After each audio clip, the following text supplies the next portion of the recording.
Stay right there. Take these cuffs off, and then we're just gonna sit down here on the bench, okay?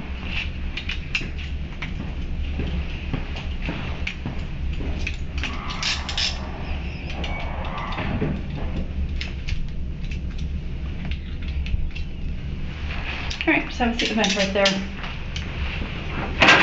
It is about 10:45 a.m.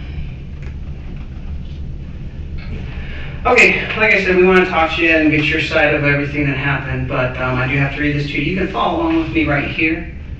Okay, as I read this, actually I'll give you this one. Right here. We have the same copy. Alright.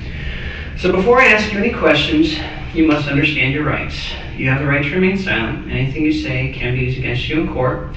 And you have the right to talk to a lawyer for advice before I ask you any questions. You have the right to have a lawyer with you during questioning.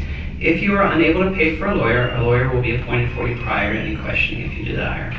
If you wish to answer questions now without a lawyer present, you have the right to stop answering at any time. You also have the right to stop answering time until you talk to a lawyer. Does that make sense to you?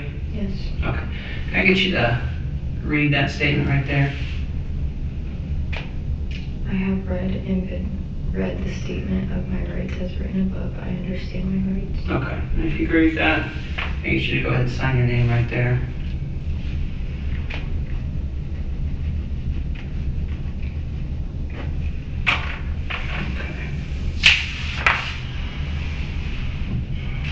Payton, we don't think you're a monster here. We think you made some bad decisions and got in over your head a little bit. Okay? Mm-hmm. But this is going to be your chance to explain to us what happened. Have you been? What's that? I want my lawyer here. Okay. All right, so we're not going to interview you then, okay? And what's going to happen next is we'll take you here down to the county where you'll get slated, okay, to jail, and then Can you tell me what my charges are? right now it's going to be unlawful sexual conduct with a minor, a felony of the 3rd degree. There could be additional charges that come in an indictment later, but that's your initial charge. You'll go to jail for today, okay? And once you get down to the county, they'll dress you out and slate you in. And then if you're there in time, I believe they have Saturday arraignment. If you don't make Saturday arraignment, you'll be arraigned on Monday. Can you tell me what led to the warrant? So I can't talk to you without your lawyer since you want your lawyer here, okay? So if your lawyer wants to, your lawyer knows how to get all the paperwork and discovery process, so he'll be able to do that then. You'll be able to call your lawyer when you get down to the jail and let him know, and then he can come to your arraignment. He or she can come to your arraignment, and then you'll have a chance to get a bond at that point. So that could be tomorrow morning or it could be Monday morning. And then once you get a bond, if someone pays for your bond, then you'd be let out at that time. As the case progresses through the court system, you'd have to go to court dates, of course.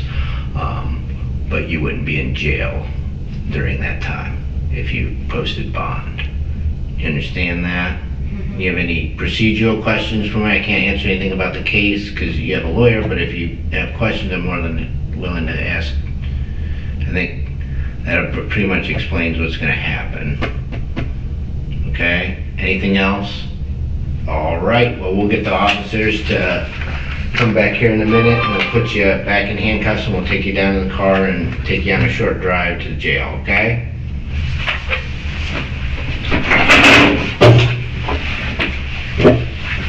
You can wait right here. This will come in. Other quick question is, your child, that child somewhere safe or is with someone? Okay.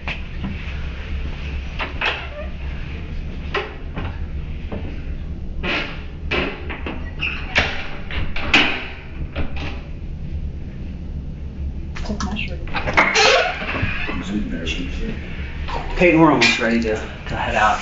But there's something really important I wanted to tell you real quick, and I'm going to explain why. But you are not to have any contact with Switch at all. I don't want you to have contact with. I don't want you to have contact. Any of the sisters, anybody in the family, because that's going to be seen as you intimidating a witness, okay? And that's a felony charge. And so if you have contact with them, we will know about it.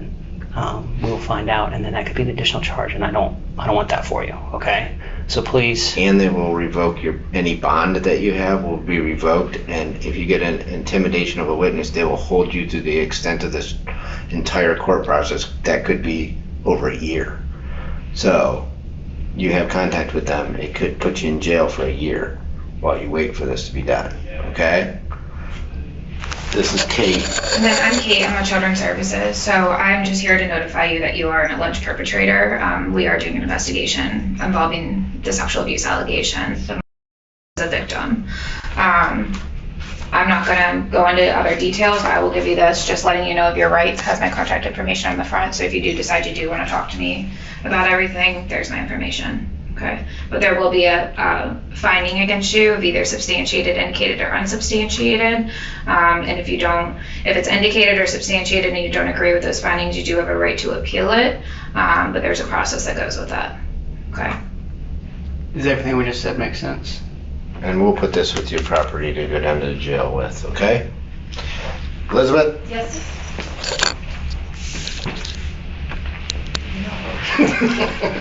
So bossy. Just here, let me palms together. Here you go.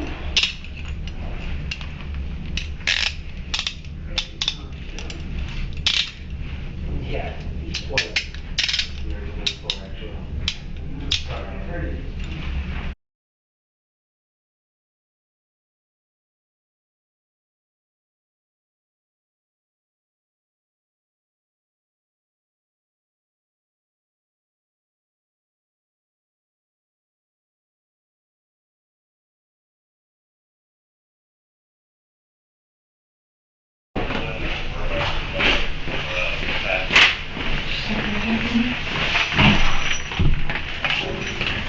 Just stand in the corner there for a second. Face the wall, please. Okay, that's good. You can have a seat right here. I'm gonna take these cups back off you. You're gonna do it now or later when they come in? Okay. We'll get this off in a second, okay? Just relax. If you need anything, the cameras are on, just say, holler at us and we'll come grab you, okay?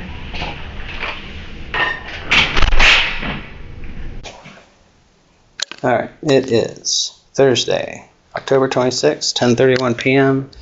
Detectives Good Inspect, conducting an interview of Payton Shires. 5th floor headquarters, right? Okay.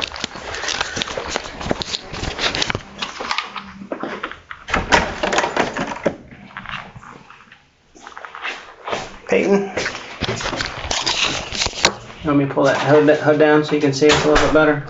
No? You want to keep it there? Okay. I'm Josh. I was in here briefly last time, and then this is Detective Specht. She's working on me, or with me on this. So I'm going to start out real quick, because we've kind of done this before, and I know things have kind of really spiraled out of control, I feel. And I want to try to slow things down a little bit.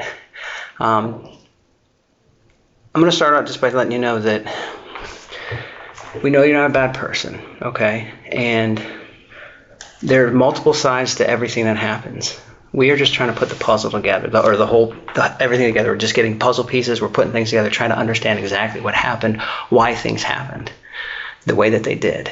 And we don't have every piece yet, but that's what we're trying to get so we can fully understand your perspective, your point of view, as well as everything else that we know happened. So that's what we want to do. We just want to talk to you. We're just trying to be fair to you, so you get an opportunity to tell us your side of things as what happened, so we can understand. Now, like we did last time, before we start talking, to hear what you have to say, I do have to read you your rights. I don't have all the paperwork with me that I did last time, so I'm going to start from the beginning again. Payton, it's S-H-I-R-E-S, Shires, right? Hey, Payton, do you need a drink or something? You want some water or something?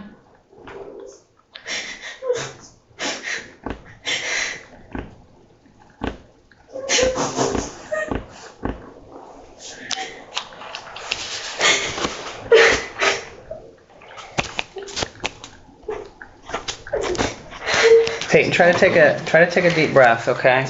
Relax. Huh? Yeah. We're gonna try to get you some water or something, all right? Hey, Sarge. No, I'm sorry. we're trying to help you. Peyton, we're trying. Would you arrest anyone else that has been raped by someone? That's Would you? Peyton. We don't understand your story.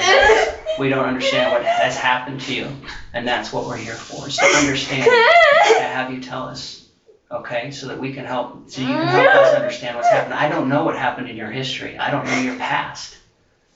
Okay. But you arrest me. And that's what we're here. Because I wanted to die, and now I'm here. We don't want you to die, Peyton. I don't want you to get hurt. You just want me to be in jail. No, I don't necessarily want that for you either. All I want to do is understand why what happened, okay? Here, Peyton, sit up. You want some water? No. Are you sure? If your stomach's hurting, it might help you. Sit up. Just here. Everyone wants me to just relive everything that happened. Here, move your hair. Ew. Here, drink it. You want some of it? If your stomach's hurting, it might help. We know everybody's side of the story except yours. That's what we're trying to figure out.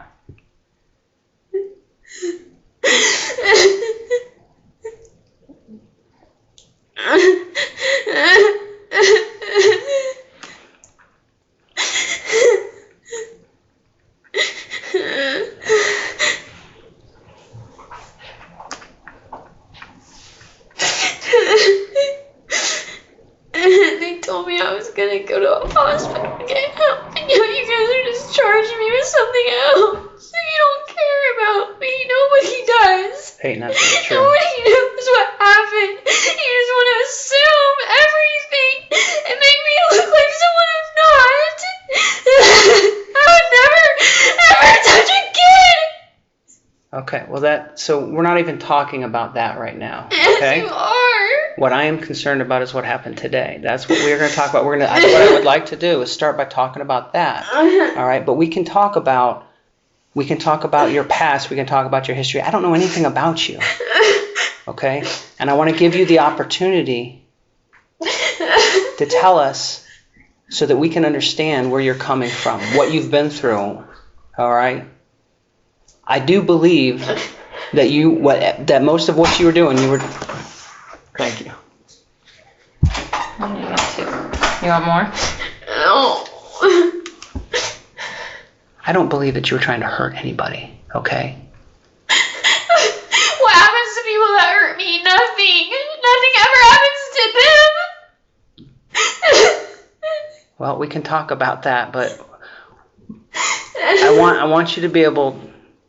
I want you to try to calm down a little bit. I know that that's hard. I know that A lot's happened at night. but I don't want you to. We're not uncaring people. Everyone was just lying. I should have just killed myself. No, I should have just pulled the trigger. no, we don't want that. Yes, you guys are all lying to me. Telling me that you wanted me to get help. You don't want me to get help. You just want to lock me in a cage. And make me want to kill myself more. And let me just sit there all day, 24/7, and think about what happened to me. That's all that it did for me. It made me relive everything in my head, everything I bottled up, everything that I just pretended didn't happen. And you locked me up and made me just relive it all.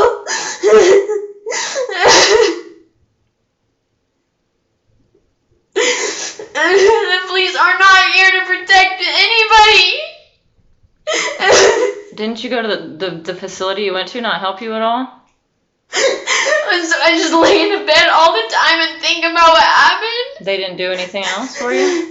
They didn't talk to you about everything? They did. It helped when I was there a little bit. I didn't want to die as much. And then when did you get out? On Tuesday. And then as soon as you left, you started feeling bad again? I felt bad a couple days before I left, but I didn't know what I was going to do about it. Why didn't you tell them? Because I just wanted Because you wanted to leave? be free. I just thought if I could leave and see my baby, then maybe my thoughts would just go away. Maybe I could just move past this, but nobody, I can't. Everybody just wants to fucking talk about it and talk about what happened to me. And I don't want to keep talking about it. But I have to now for the rest of my life because you guys want to lock someone up that got hurt. Peyton, we don't want to lock you Yes, up you because you got do. hurt.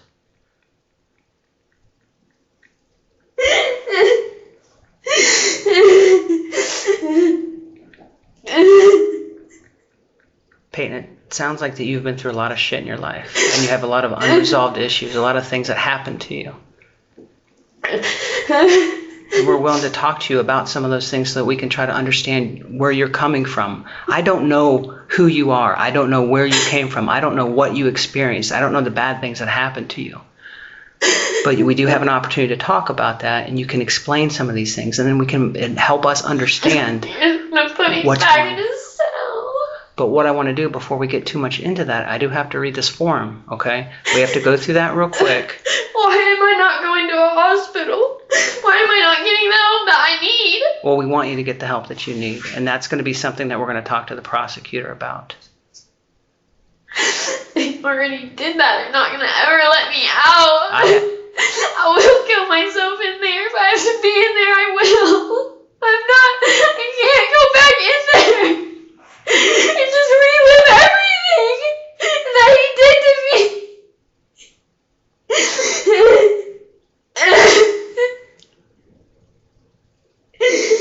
Can we read this form to you real quick? So And if you want to talk about anything, then you can have that opportunity. we do want to hear what he did to you. I want to hear about that. I don't know that. No one's told me. We've You're been. still gonna lock me up even if he did rape me. It doesn't matter my side of the story because It the does law matter. It doesn't because the law says no matter what a kid does to you, the adult just gets charged for it anyways. It doesn't The matter. law doesn't say that. Yes, Peyton, they're going to take everything into consideration. and it's gonna take days and weeks, and I can't last that long. I can't. Okay. Peyton, are you going to be able to listen to me while I read this real quick, okay? I want to talk about this stuff. I want to understand you. I want to understand what you've been through. I want to understand what you're going through. But I have to read this to you before we get too much further into it, all right?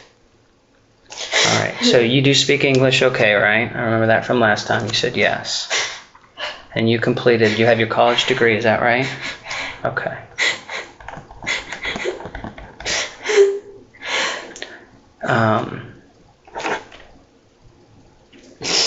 Did you wear glasses or contacts, did you say?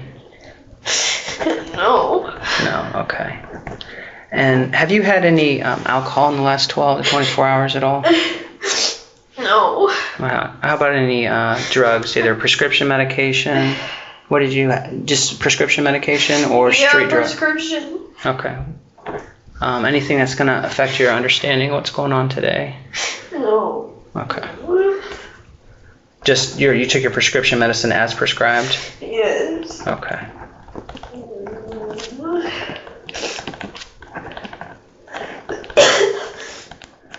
All right. All right, so listen up, Peyton. If you have any questions about this, please stop me so I can explain it to you, okay? It's important to me that you understand this. Before I ask you any question, you must understand your rights. You have the right to remain silent. Anything you say can be used against you in court. You have the right to talk to a lawyer for advice before I ask you questions. You also have the right to have a lawyer with you during questioning. If you're unable to pay for a lawyer will be appointed for you prior to any questioning. If you wish to answer questions now without a lawyer present, you have the right to stop answering at any time. You also have the right to stop answering at any time until you talk to a lawyer. Do you understand all of that? Yes. Okay, you don't have any questions about that? No. Okay, so let's start out, Peyton. Well, we can start out wherever you want to start out. We can start out by talking about what happened to you in your past, when you were in high school, when you were or we can go into today. What happened today? How long have you been outside of the you went to, where was it? Was it in Springfield that you went to, or was it Cambridge? Yeah. In Cambridge, and it was called the Hickory Treatment Facility. Yeah. When did you get out of there? Tuesday. On Tuesday. All right. And did you go to live with? Did you go to your mom and dad's place? My grandma. Your grandma? Where's she live? In Laurelville.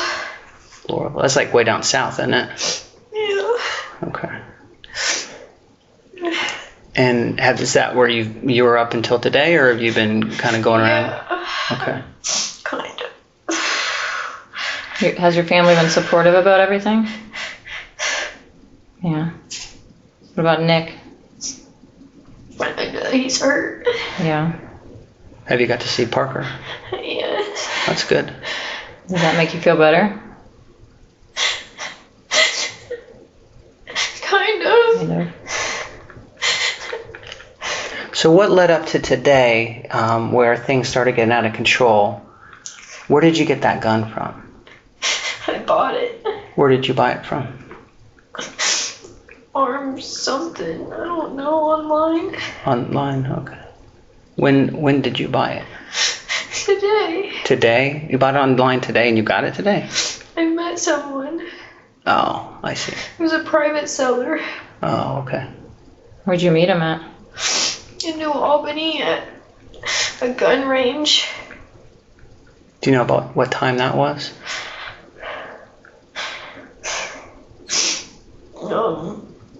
I met him at 1 o'clock. Okay. The car you're driving, the Kia, whose car is that? It's my son's dad's car. Okay. All right, so what made you want to buy that gun today? To kill myself. Where were you going to kill yourself at? I don't know.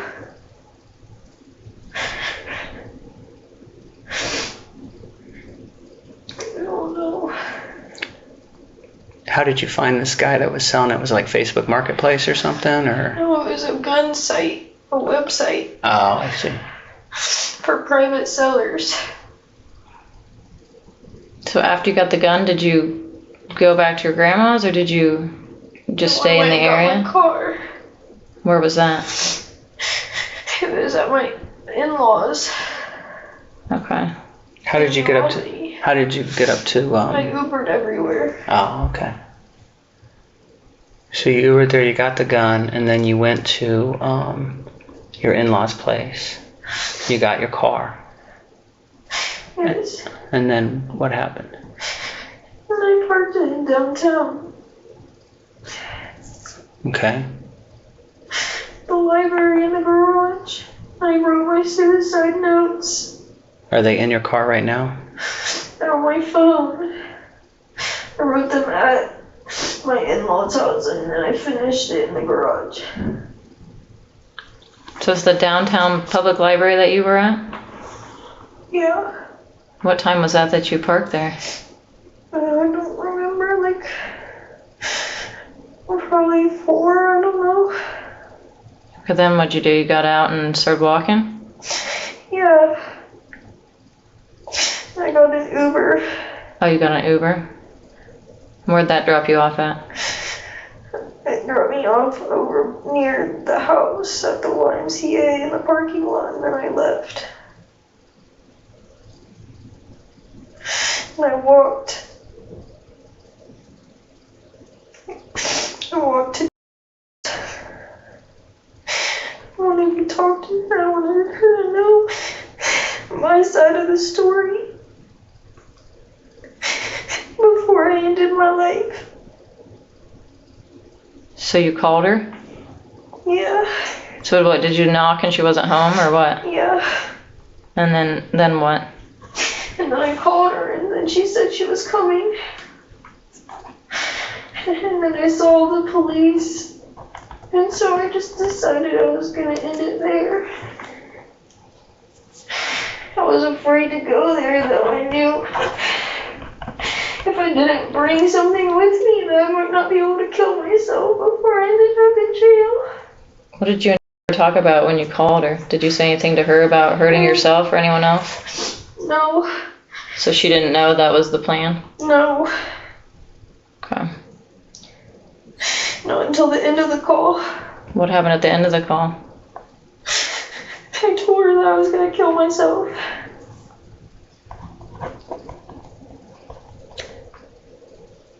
Did you say you're going to hurt anybody else? No. I never wanted to hurt anybody else. Never would. So your intention tonight when you went over there was to tell her your side of the story. Yes. I wanted to ask her why she did this to me. Why didn't she give me a chance to tell her what really happened? And then I wanted to, but I didn't want to do it over the phone because I didn't want her to get scared. So you think she's been lying to her the whole time about what happened? I know he's been lying. He lied to everyone. He lied to me. How did he lie to you? He lied to me because he took videos of me. He told me he would delete them if I just did stuff with him. What videos did he take of you? He took a video of me, and I didn't know until his friends started harassing me and telling me that I wouldn't do things with them. That they would tell somebody. What was the video that he took? Like the first video that he took? The first video he took, I don't know what was on it exactly. I just know that his friends told me that they could see my face a little bit. And he took a video of me doing something. What? Did he like send it to his friends or do you think he just showed them? No, he showed them. Right after it happened. After I dropped him off with his friends. And then they called me later that night. After I dropped him off at home. So how many friends were calling you? I don't know how many he had with him. There was probably like 4. Oh, so they were all together, like calling you like on speakerphone or something? Yes. What were they saying? They were like, I know what you did. I know what you did. And I freaked out. I told them, they kept telling me, like, well, you could just do this with me too. You could just suck my dick. You could just fuck me. I won't tell nobody about Was this after the first time that you guys did something? the same day. Okay, but was this the first time that you guys had done anything together? Yes. So how did he get you to do that the first time? He kept asking me. I took him into the trampoline place. And he said that he wanted the phone charger, so I was going to give him the phone charger, and he came back outside. So that's when you just took him to the party with his friends at Polaris? Yes. And what was he just asking and asking and asking? Yes. What made you kind of relent to him? Did he get violent or anything, or what happened with that? What made you just decide to do it? No, he didn't get violent. He kept asking me to kiss him. I don't know. I kept saying no. I freaked out because I have a family. Yeah. I have everything. I love my job. But I cared about him during those months. Like, I cared about him. Like, I saw him as like a little brother. I know I wasn't supposed to see him that way. But I couldn't help it. I just wanted to help him. He kept just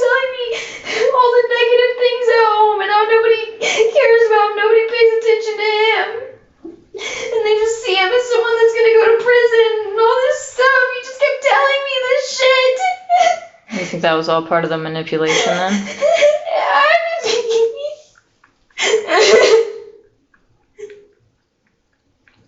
he put his hands around my neck. When? When he kept asking to kiss me, he put his hand around my throat. Like strangling you? Like tightly? He just did it. I don't know if it wasn't really tight. It was just there. What did he say when It he was did up that? it was up against the seat. He didn't say anything. He kept staring at me before he put his hands around me. He kept staring at me. Just staring. I felt like I was just doing something wrong. And then what happened that he took the video of? When he put his hands around my throat, he started kissing me. My head was up against the seat. Mm-hmm. And I pulled away. But I couldn't pull away. He wasn't violent towards me. Just kind of like forceful? I just shut down. I just shut down after that. I didn't say anything. He just told me to pull over to this spot. Where was the spot? Like by the trampoline park? Yeah. And so then what happened?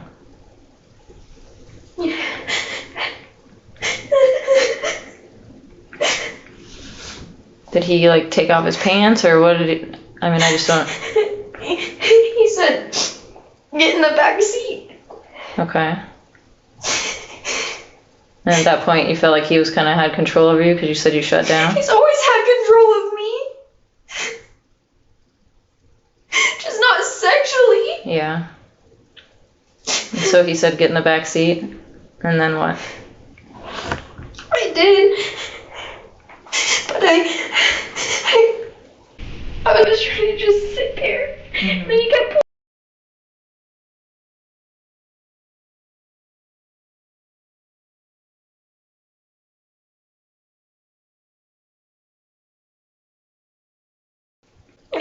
And you guys weren't saying anything to each other? I just kept saying, what are you doing? What are you doing? He said, come on, just do that. Just do that. And he kept putting his body against my body. So was he sitting on top of you at that point? Or No. where was he positioned in the car? He was standing up outside and I was going in the car and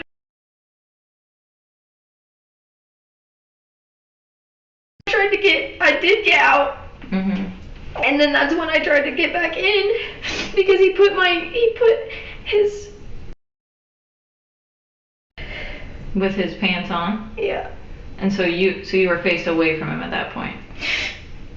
Okay. And then I kept trying to crawl in the car. I said, what are you doing? I said, no. I said, I didn't want to do that. And then what did he do?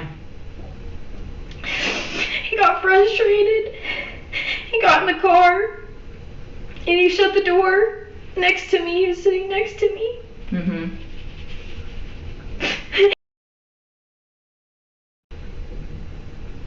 And then he just started staring at me.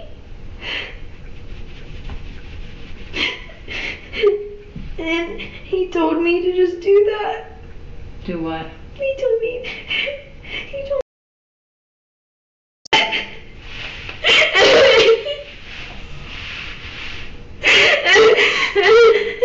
And then how long were you down there? What'd you say? I just did it. And he reached up to grab something and I didn't know what he was doing at first and Do you want me to move your hair? yeah.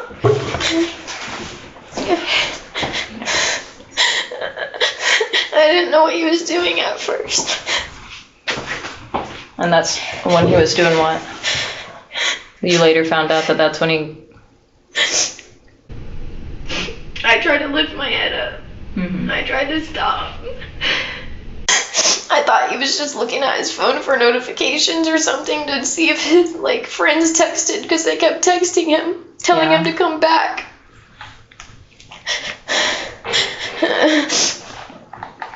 So you didn't find out what he was doing until later that day? After you dropped him off, you said? No, I tried.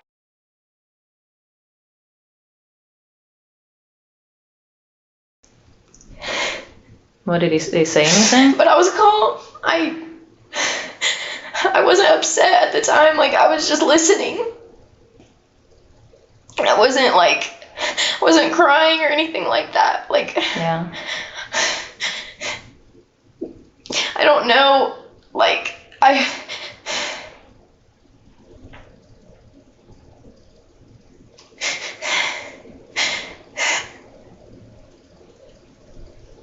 So that's not like usual 13-year-old behavior, right? Do you feel like he acts like he's not a normal 13-year-old.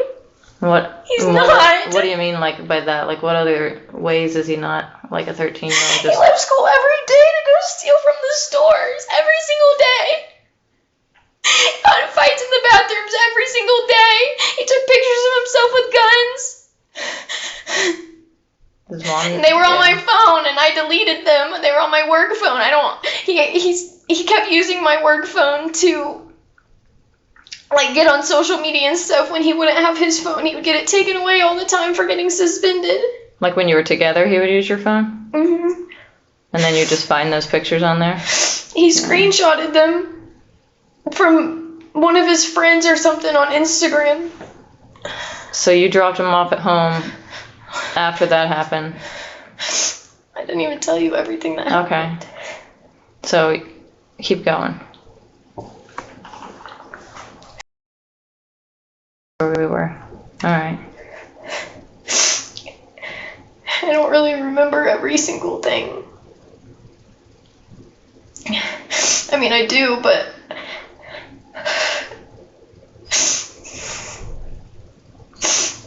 I heard him put his phone away. I heard him put it in my kid's car seat. So I didn't know he was recording anything. And then he kept, like, looking at me. He said, like, he was good. And Meaning what? well, first he said he didn't really say it. He did say it, but he didn't say it.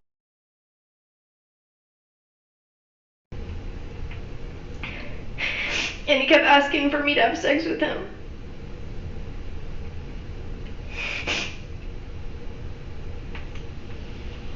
But I told him no. Mm-hmm. And he kept asking why. I just kept saying no, and then he said, well, he just said why. I said, do you know why? I wanted it to stop. I wanted it to hurry up and just end. Yeah.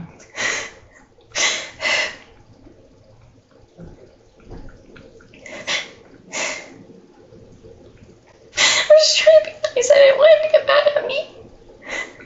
I didn't want him to think that I didn't care about him. I don't know why I always do that. I don't know why I just let people do this to me. What did you think would happen if he got mad at you? I just thought I would be another person that just walked out of his life. Yeah. Because he just said, everyone just leaves anyways. Everybody just abandons me. So I don't give a fuck. I don't trust anybody. Yeah. And I wanted him to trust me. But I didn't want anything sexual to happen. I didn't see him like that. Mm-hmm. You didn't feel any attraction towards him at all? Not sexually, no. I just, loved him. I just wanted to help him, in that way. And then after that happened, I was just confused. He got out of the car, and then I got back in the front seat, and I didn't say anything.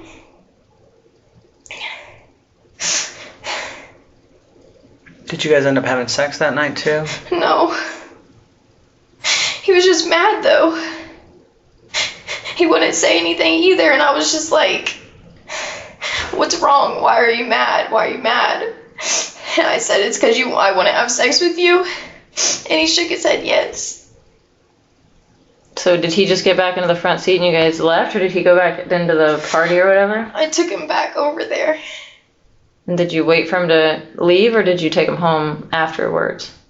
I took him home after. And so, like, the whole ride home, was he was just being quiet and stuff, or what? It was quiet, but I was freaking out. Yeah. And he never said anything else about it when you guys were He driving? wouldn't talk about it. If I tried to talk about it, he said we don't need to talk about it unless we're doing something.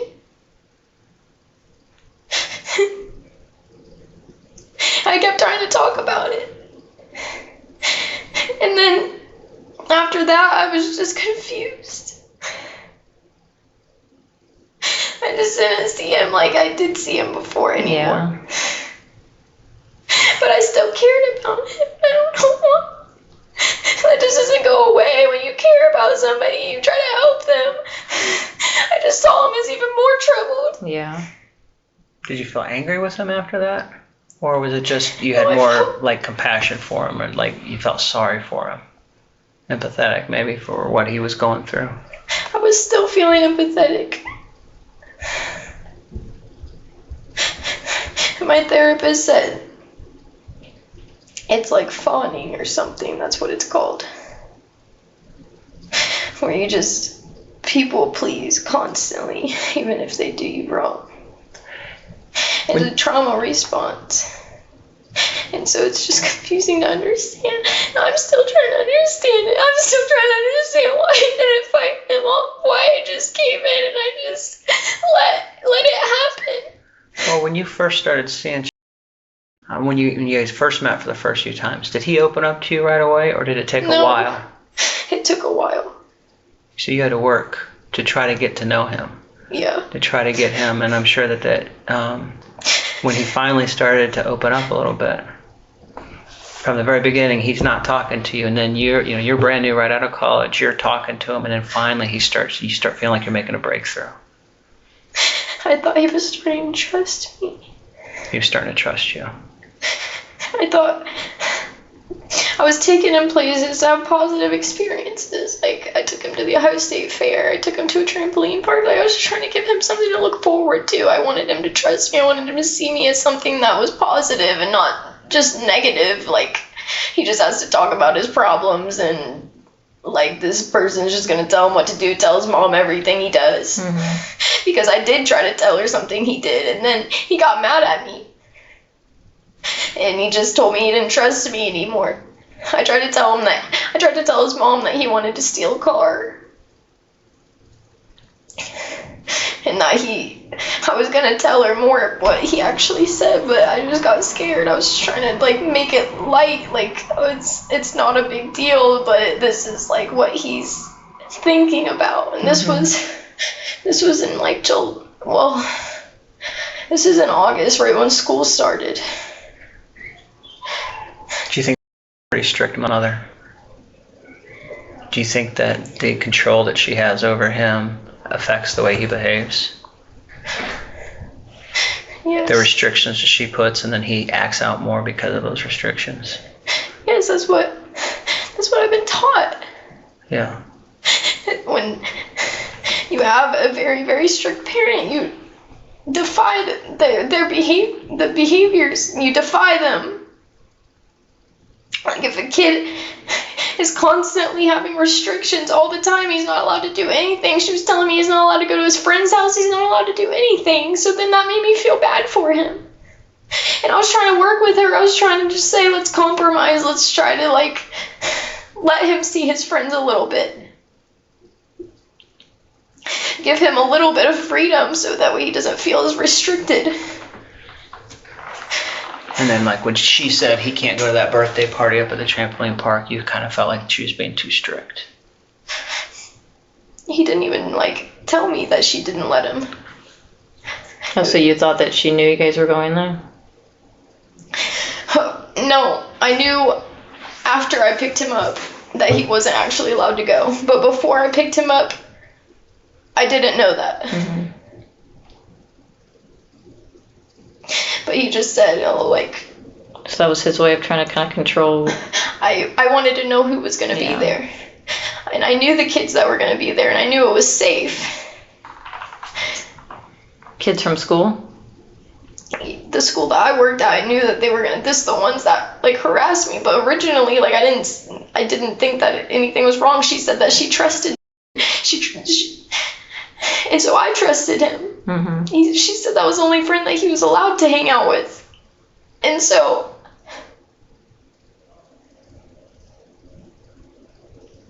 One of the ones that was texting or on that he phone was the call. main one harassing me. How old is he? I don't even know. So you'd met him before? It's the same grade. Yeah. So he's around 13, 14, I don't know. He's a pretty big kid. And then so how did you find out that he had videotaped you? Tell us more about like what happened after you dropped him off and everything, how you knew. After I dropped him off.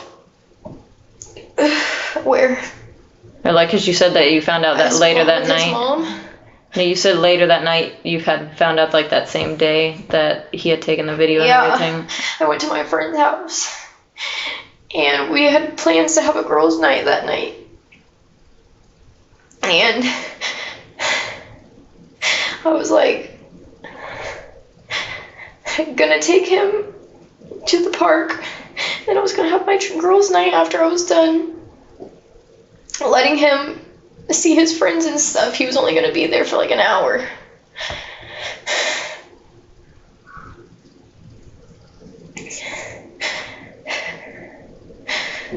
And then after I dropped him off, me and my friend went downtown, like to campus area. We were just gonna have a girls' night. And I'm just gonna pretend that didn't happen. Mm-hmm. I'm just gonna move forward and just pretend nothing happened. And then I started getting phone calls around the second bar that we went to. I think I was at. We were about to walk into Little Bar. And I started getting phone calls when I was across the street from a Little Bar, and that's when they started telling me things. And started saying things over the phone. He was very calm, like, oh, well, told me what happened. He told everyone what happened, and I was like,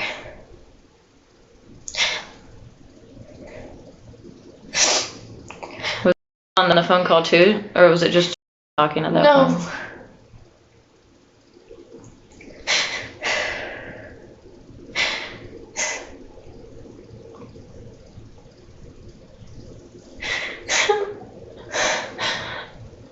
He just kept saying, well,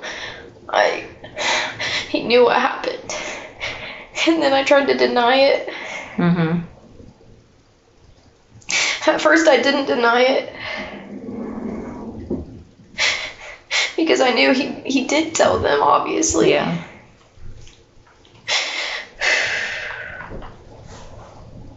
And I knew that his friends were asking if he was gonna fuck me before. He told me in the car. He told me in the car on the way to, when I dropped him off, he told me in the car that his friends were asking him if he was gonna fuck me.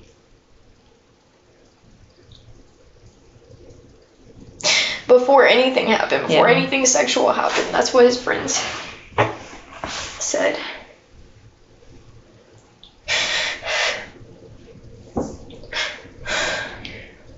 When they were texting you or calling you, was this like over just regular chats? It was like phone call. It was a phone call. Phone call. Okay. And this wasn't from number. It was from. No. Do you think it was like his actual phone, or was he using a Google number or something, or do you think that's like his actual phone number? I don't know. You don't know. Phone Okay. number. So that was the only number he ever contacted you on? Yeah. Okay. That was the only night I ever talked to him over the phone. And I don't remember if it was on my work phone or if it was on my regular phone. Like, I think I left my work phone in the car. Mm-hmm. So it might have been my personal phone that they were calling me on. So then you obviously knew they were calling you because he gave them your number, right?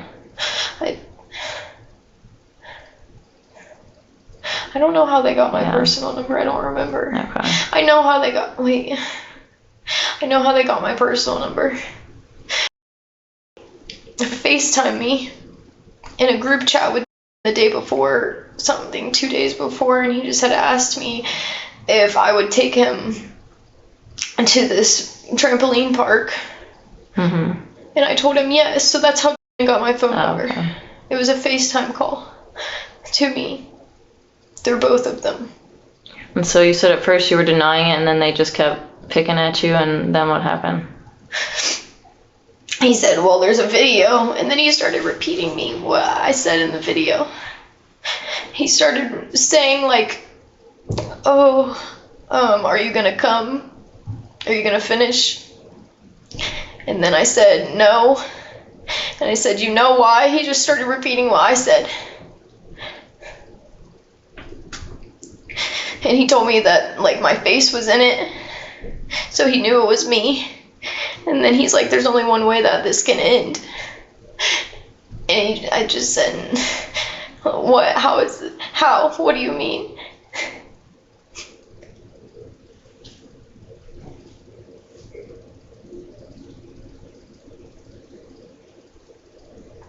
And he just said, well, you can do it to me too. He just kept saying that. I don't remember the specific words. Mm-hmm. I was just like, no, like, I would never do that. I'm not like that. I didn't want to do that.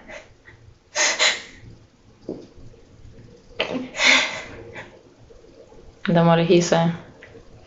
He's like, well, I can just tell Mr. M. I can just go tell Mr. M on Monday at school. That's their teacher, I'm assuming?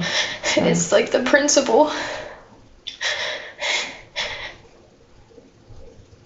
And then what'd you say at that point?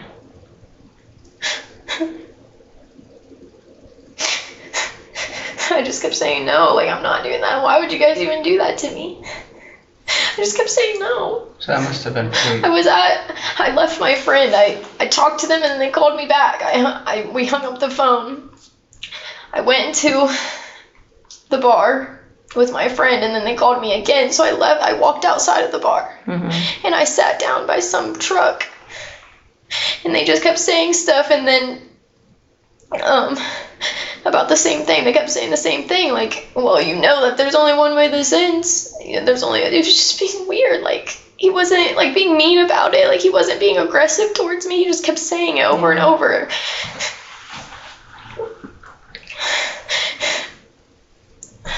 And how did the phone call end? I started freaking out. Oh, sure. I started crying. I started saying I wanted to die. Like, I couldn't do this. I didn't want to do it. Yeah. I just kept saying, like, I just want to die. I just want to die. Like, I'll kill myself. I have a child. You can't do this to me. I don't want to do anything with you guys. Because they're basically saying they're going to ruin your life, right? Yeah. So what'd they say to that? And they just kept saying, chill, chill, chill, chill, chill. Like, we won't tell. Just don't kill yourself. And they just kept saying, you did this to yourself. It's your fault. And then after like 30 minutes, I don't even know, it was a really long phone call of them just saying the same stuff over and over again.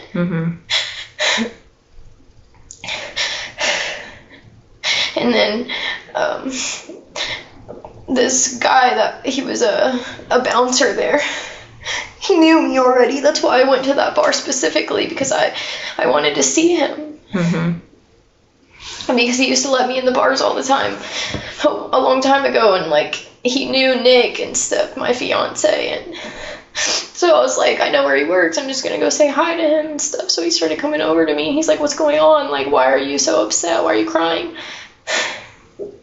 And I just kept saying work stuff, just work stuff. Like, it's just too much, just stressing me out. These kids are stressing me out. And he said, don't worry about them. Just stop worrying about them. Like, it's fine, just have fun. And he just brought me a drink, like alcohol. He just told me to drink it. It'll be fine. Like, just stop stressing about that. Just have fun with your friend. Like, and my friend, she came outside. I had like 4 people come up to me during this conversation and ask me if I was okay. And then I just put my phone away. And actually, no, I did message me during this phone call. And I told them that. And he said, I can't remember what the first message he said was. It's something like, what are you doing? Or something like that. And then I said, or he said, where are you at? I don't remember exactly what he said. But I said, I'm talking to your friends. They told me everything you said. And he said, are you serious? And I don't remember the whole conversation after that. I just told them what they had told me. I told them that I knew there was a video. I asked him to delete the video. I said, can you please just delete it? He said he didn't have his phone. His mom had taken his phone.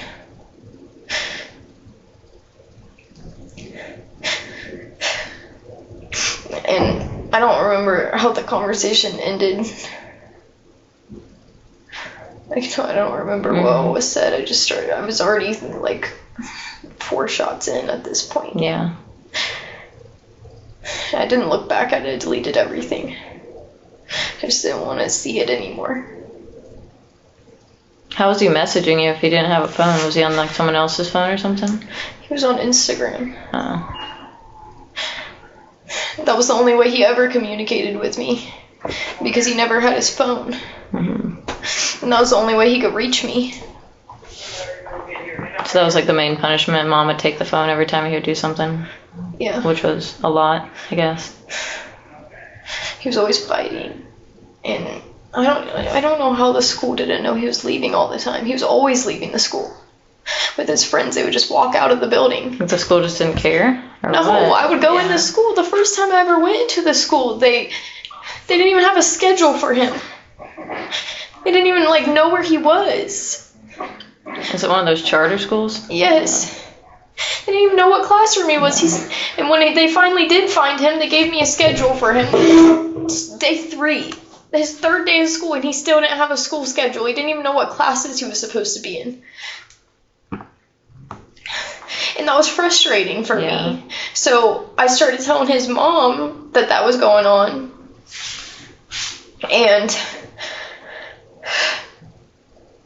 I was trying to like figure out a way that I could work with the school, because every time I went there, he was never where he was supposed to be. He was never in the room. It would take me like 20 minutes just to find him. He would just be roaming the hallways. He was never in his classrooms. And then he started telling me that he doesn't even go to those like classes, or he rarely does. That he would just leave the school. He told me that he would just go to the stores and steal stuff around like the area with his friends. So would you guys have like sessions in the school at all? Yeah. Yeah. But not very often, because he was never there. Like, I probably went to his school like, I don't know how many times I went. I saw him a lot. I saw him like 3 times a week at least. Did you have to like, if you went to the school, did you like sign in, or did you just like anybody could just walk in? No, they knew who I was, so they just opened the door for me. Oh, I gotcha. So I never signed in. Mm-hmm.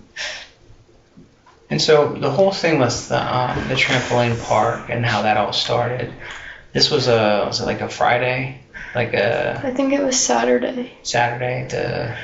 Yeah. Like September 16th or something. Does that sound familiar? I don't know. But it was on a Saturday. Like sometime in September, right? It was in September. Everything that happened was in September. Everything that happened between me and him was within a week and a half of me like going to Harding Hospital. Okay. So this happened on the 16th. He's back home. You're getting these. You go out with your friend at the bar, and you're getting all these calls all of a sudden from his friends, and they're making these threats like, "Hey, if you don't do this to us, we're going to tell them." And then obviously you're terrified because, you're afraid of what's going to happen to you, and then you end up getting through the night. So this is Saturday, and then you talked to a little bit that night. And so later on, you guys, so then the next week you have to start seeing him again, right? Yeah, I saw him. So me and his mom had a conversation the next morning on Sunday, because she was really frustrated with me because I took him there. Mm-hmm. And I felt really bad. I didn't want her to like see me that way. because that wasn't my intentions. Like, I wasn't trying to, like, go against her and stuff. But I was also, like, just trying to be a support person for him. Just someone he could count on. I tried so. I dropped everything. Every time he called me, every time he wanted me, I dropped everything for him. And he would call you at like 3 in the morning, right? He did, yeah. So you went from very beginning, he's not talking Well, he to you. texted me. He didn't call me. I called him, but Okay. he texted me and he just started saying stuff like he was so stupid. And just, this was before anything happened, like before anything happened between me and him ever. He just kept saying he was stupid. So I'm sure that made you feel like, I mean, like, so you're someone he's turning to. He's feeling down about himself and about what's going on, so he's turning to you to help him out. So, I mean, I guess that would make you feel good that you built that level of trust up with him. You know, it starts from the beginning. I mean, you're where he's not talking to you at all, and then all of a sudden, you know, he starts opening up to you, and you feel like you're probably helping him, right? You're somebody that he can rely on, that he can talk to. And then he takes advantage of you at the trampoline park. And then all his friends get a hold of you, and then they start, and then they're making these threats. I feel like he just wanted, like, to just brag. Yeah.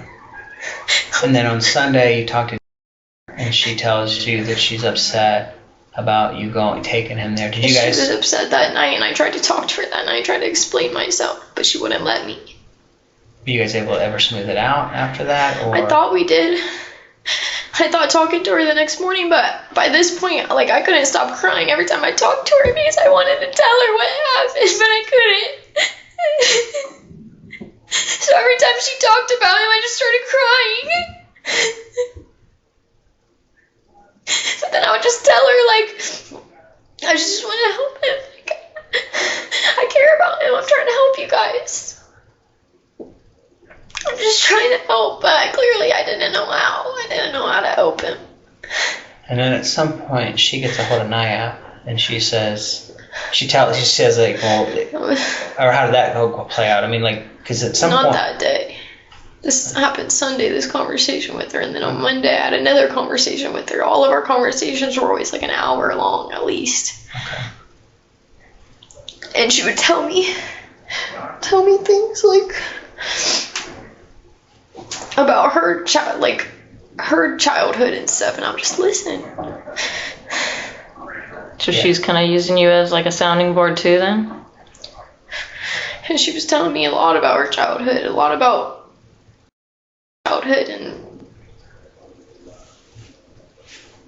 like, it just made me feel even worse. I didn't want her to see him like that. I knew she was just trying to get him help. What was she telling you? She was just telling me, like, about his grandma and about, like, just his past, like, growing up and stuff. Mm-hmm. Kind of like trying to explain why he is the way he is, or? Well, she was telling me she didn't understand why he was the way he was. She didn't understand. Yeah. She didn't know what to do with him anymore. She just kept sending him off to his stepdad's house, and she ended up telling me, like, they didn't even have, like, a bed or food or supervision or anything. I found this out, like, a week before that. So then I felt even more bad for him. And at the time, he did have my work phone. That's how he called me in the middle of the night. She took away his phone that weekend, too. This was, like, a week before that Saturday.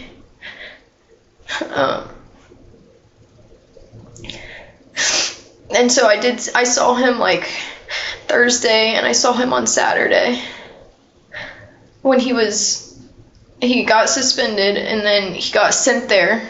By that point, he already had my work phone. And on Thursday, he had called me in the middle of the night. Well, I say he called me, sorry, excuse me. He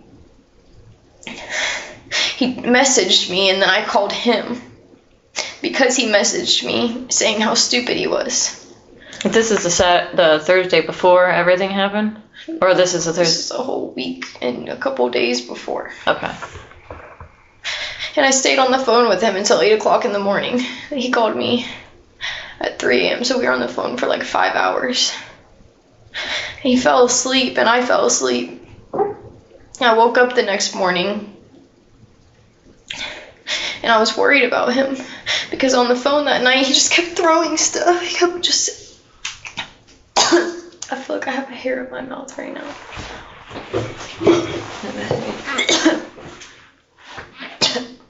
Is it out? You want, will water help?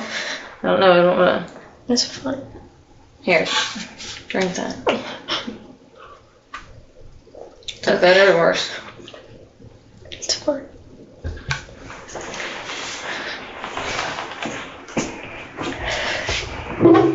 So then after everything happened on Saturday, you talked to him Sunday and Monday, and then how did things continue with you and how was he acting and everything? I went to the school on Monday to talk to him. Just have a normal, like at first I just wanted to print the tent, like nothing happened. Like just go back to normal sessions and just keep it to myself. And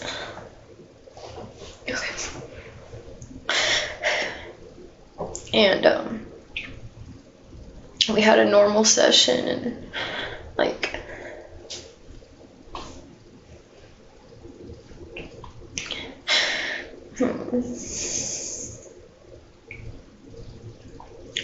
kind of. Did that happen at the school or? Okay. Yeah, and I was like, this day, it didn't go well. He just kept saying he had to do something. He kept saying, I gotta do something, I gotta do something. He's like, we ain't gotta talk about nothing. Like, on the way into the room though, the principal, or I don't know what he was, I think his name was like Mr. Burgett or something, I don't know.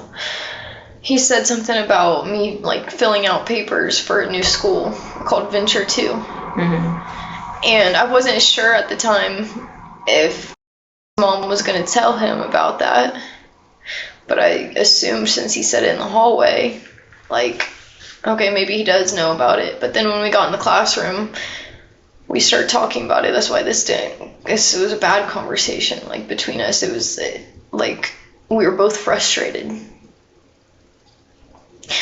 And I kept telling him, like, if you don't stop what you're doing, if you don't stop fighting, if you don't stop doing all this stuff, like, your mom's going to take you out of this school. And I know you don't want to leave this school. I know you don't want to leave your friends that you just made. And, like, I was just trying to encourage him to, like, stay and, like, just act right. He kept asking. The only reason the school got brought up, because at first I tried to ignore it, but then he asked me, obviously, like, what's Venture 2?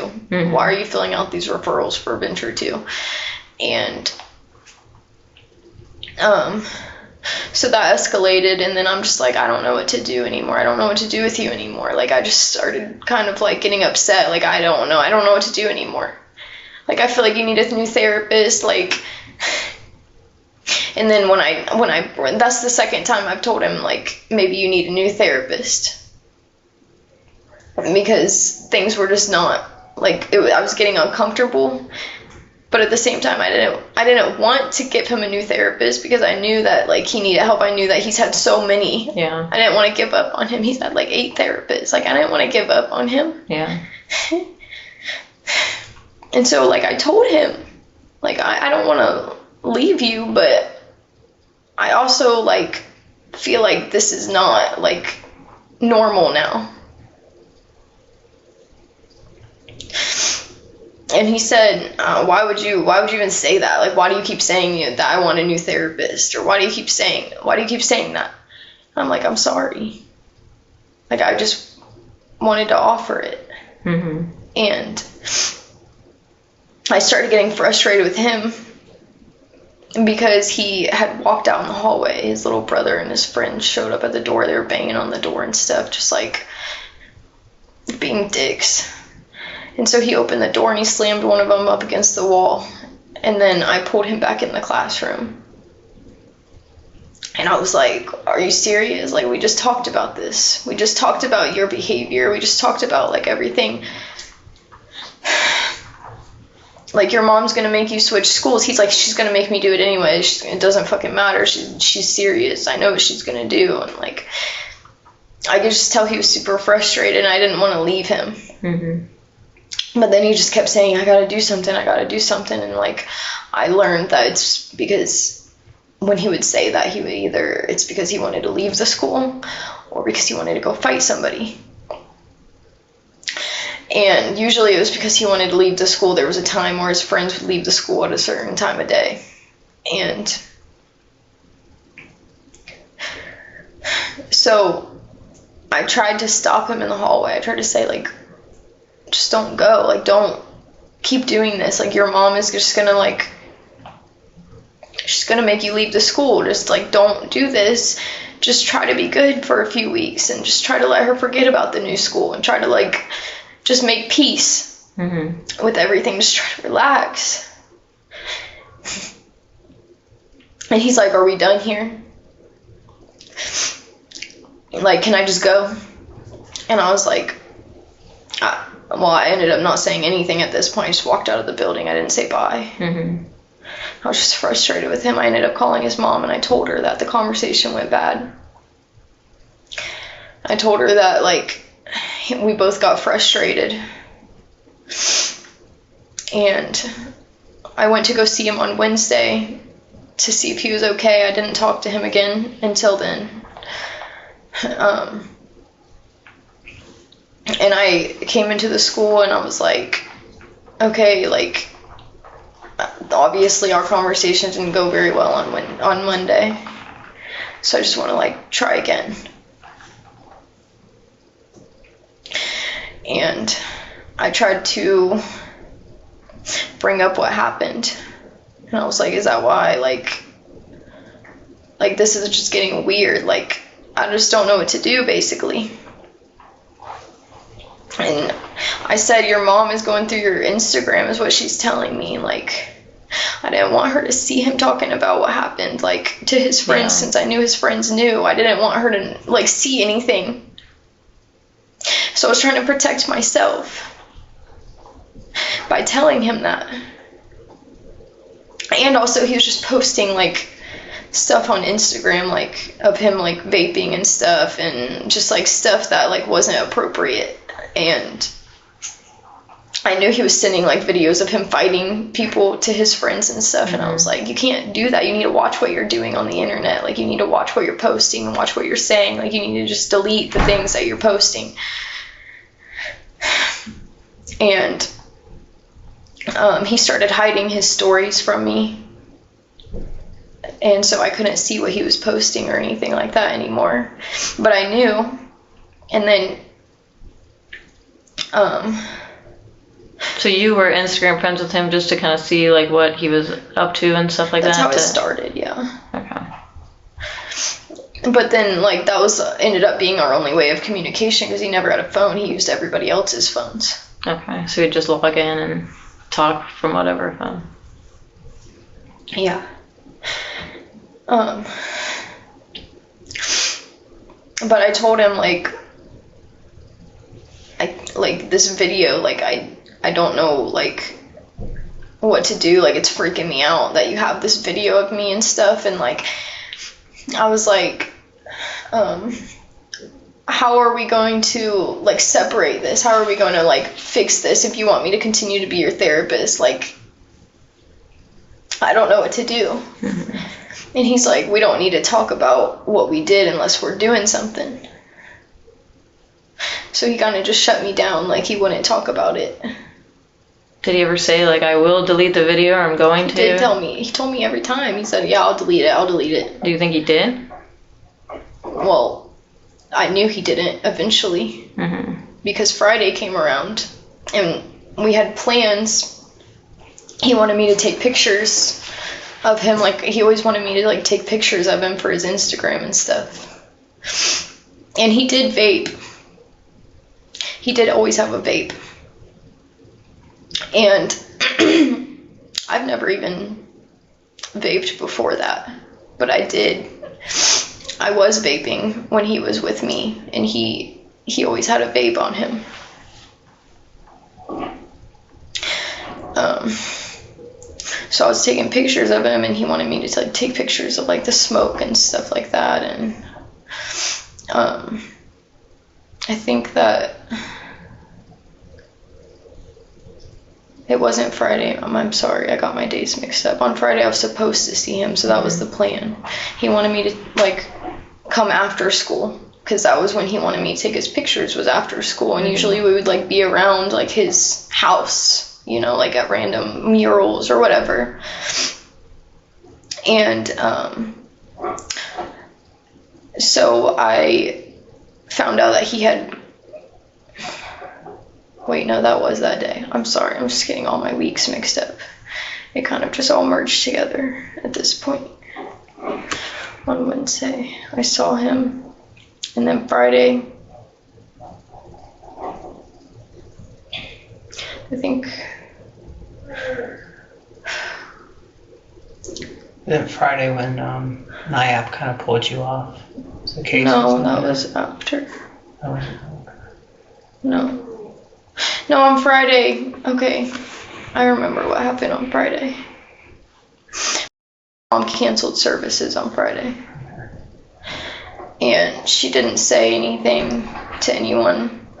She just told me like it wasn't working, and like his behavior's worse and stuff. And I just kept saying, it's not me, like it's not me. I tried to tell her like it's not me, it's the school, it's like the people he's hanging around, like it's not me. I was actually like trying not to get him to do. She didn't even know what he was doing. I never told her anything, because after the car thing happened, after she had said something to him about me saying he wanted to steal a car, and he got upset with me and didn't trust me anymore, I was like, I can't tell her anything anymore. He's not going to even talk to me. He's not even going to tell me what he's doing. Like, I can't even work on these behaviors if I don't even know what's going on, basically. And that's how I viewed it. So when he's like telling me all that stuff, that's why I didn't share that information with her. Mm-hmm. But on Friday, after she had that conversation with me, I was about to go into Valor, the school I worked at. But then I was just really upset. Like, every time I talked to her, I ended up crying after what happened between me and him. I just kept crying every time I talked to her. I didn't know what to say anymore, because I didn't want to lie to her anymore. Like, I didn't want to lie about it, but I also couldn't tell her. Yeah. That's why I'm here in the first place, because she obviously didn't give a shit about what I would have to say. And if I told somebody, then it doesn't matter, because there's a video of me doing something to a kid.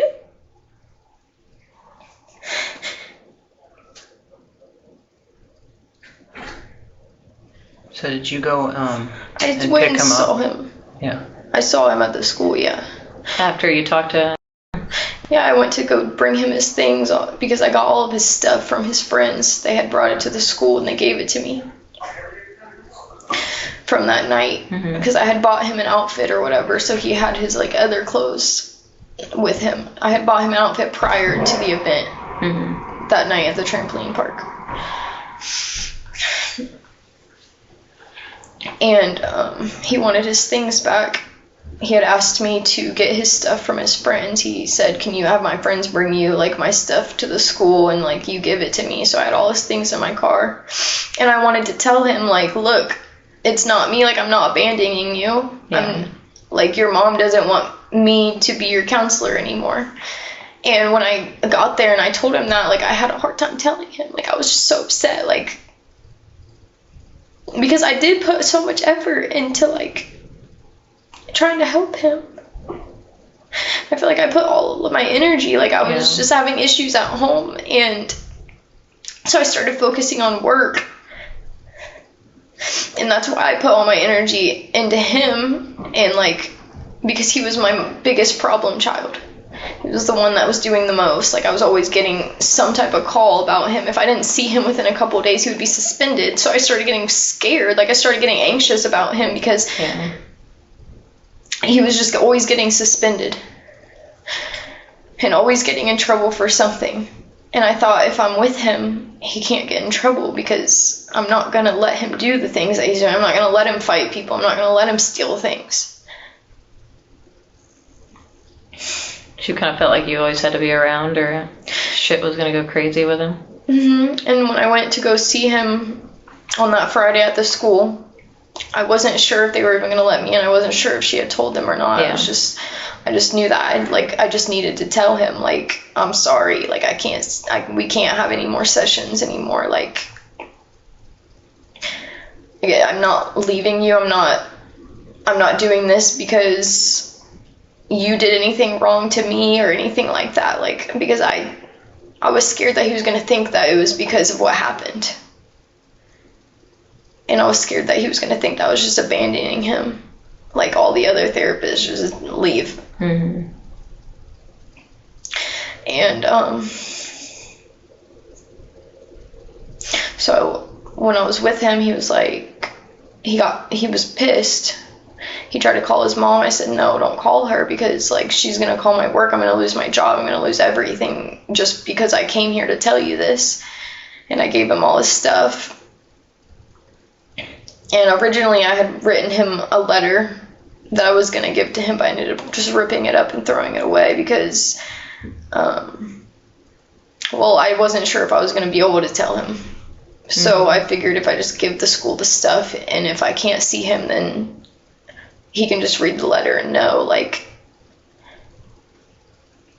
that I wasn't abandoning him. And I started to feel like just weird. Like, I didn't understand, like, what was going on, like, the relationship wise, like, as a therapist and a client. Like, obviously there was just so many things wrong. But I kept telling my work, like, I feel too attached to this kid. Like, before anything happened, I kept saying, I feel too attached to him. I can't sleep at night. Like, I'm always worried about him getting in trouble. I'm always worried about, like, what's going to happen to him. I'm always worried that he's going to get sent off somewhere. Like, that he's going to get arrested. Like, something's going to happen to him. And they just made me feel like, oh, well, he's opening up to you. So, like, you're doing something right, you know? Like, that's good. That's good that he's opening up to you. Like, yeah, sometimes some of these kids are hard. They would just, like, kind of throw it off like it was nothing. Like, sometimes some of these kids can just be really difficult. And, like, I've had kids that kept me up at night, too. So then I just felt like it was normal. Like, okay, maybe some of these kids really are just really hard. And sometimes you just have to do extra things for them. Because I never, ever did any of those extra things for, like, the other kids I had. Because How many I other didn't feel kids like did you have? I don't know the amount, but it was at least 12. Yeah. And for them, like,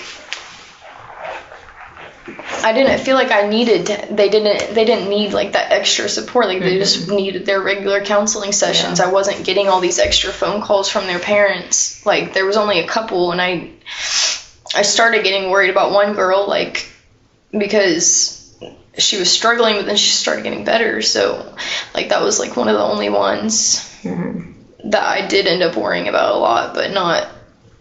Yeah. It faded. So then work made you feel even more confused about the relationship, basically, because they weren't really offering up any I told 3 help. different supervisors. Every time I had a supervisor, I kept saying, like, they're like, how's it going? I'm like, well, I'm just feeling really attached to this kid every single time before anything happened between me and him. And then I got scared after something did happen. And so I quit talking to them about it. It was only a week. But, so I only saw them, like, one time since then. But I did call one of the supervisors, and I had told her, like, she was like, I spent, like, an hour talking to her about it. Like, I really can't sleep at night. Like, I really can't. Like, I see him, like, 4 times a week. Like, I'm constantly, like, getting calls. And so then I try to get respite services for him. And I tried to... His mom wouldn't accept it. Like, she had the appointment made for the Kansas assessment, and then she canceled it. And that was going to be my way of, like, getting some relief from the situation. I'm sorry, I'm just keep getting sidetracked because there's just a lot of information. But anyways, on that Friday, when I talked to him,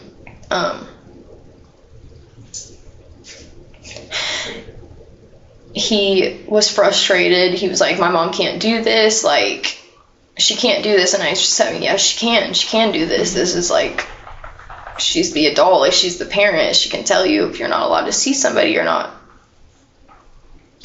I was like, it's fine, like it's gonna be fine, like.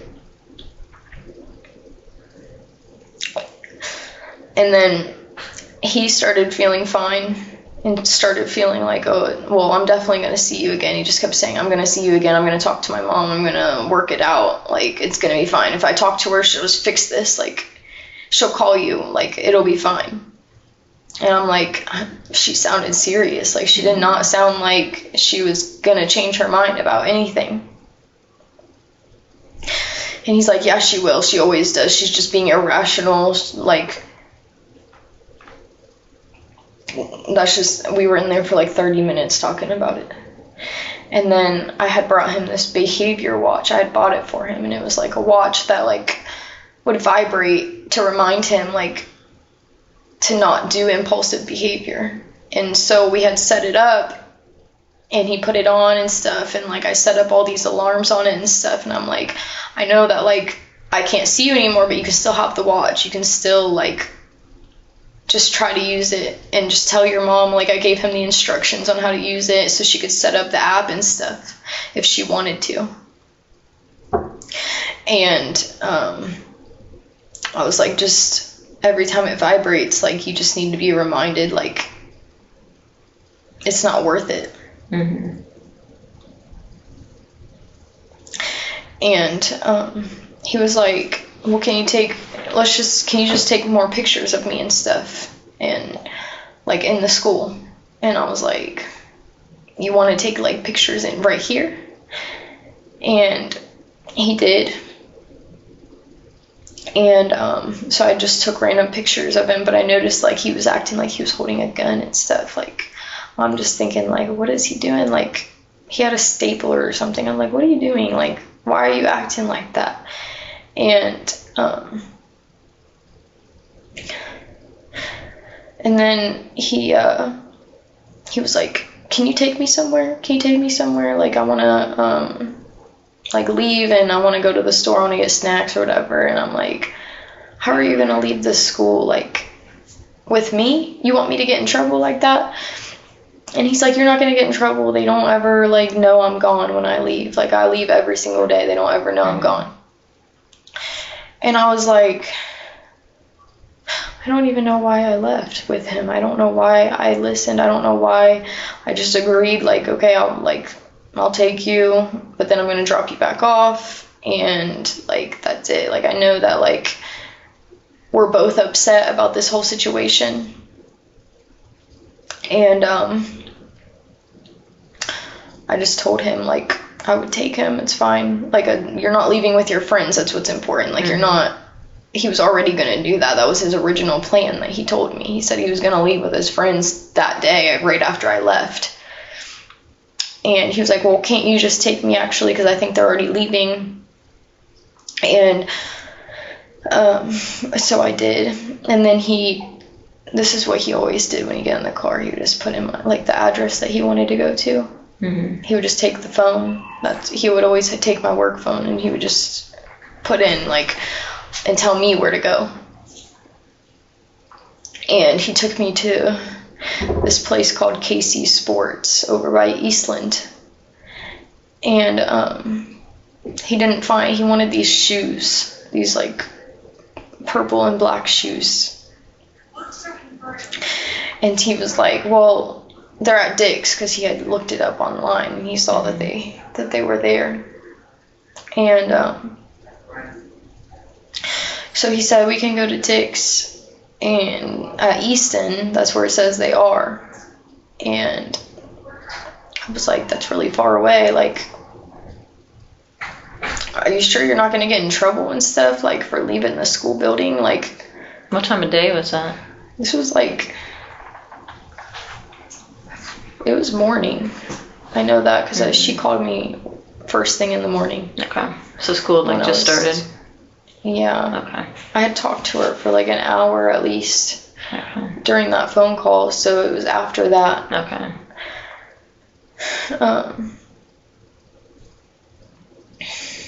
So we went to go to Dick's at Easton. Or, yeah. And then what? We went inside the store. And I didn't talk the whole car ride. I started to get worried. And I felt a little uncomfortable at the time. Because it was really far away from the school and I just wasn't talking at all. And then when we got there, he's like, what's wrong? Like, why are you acting weird?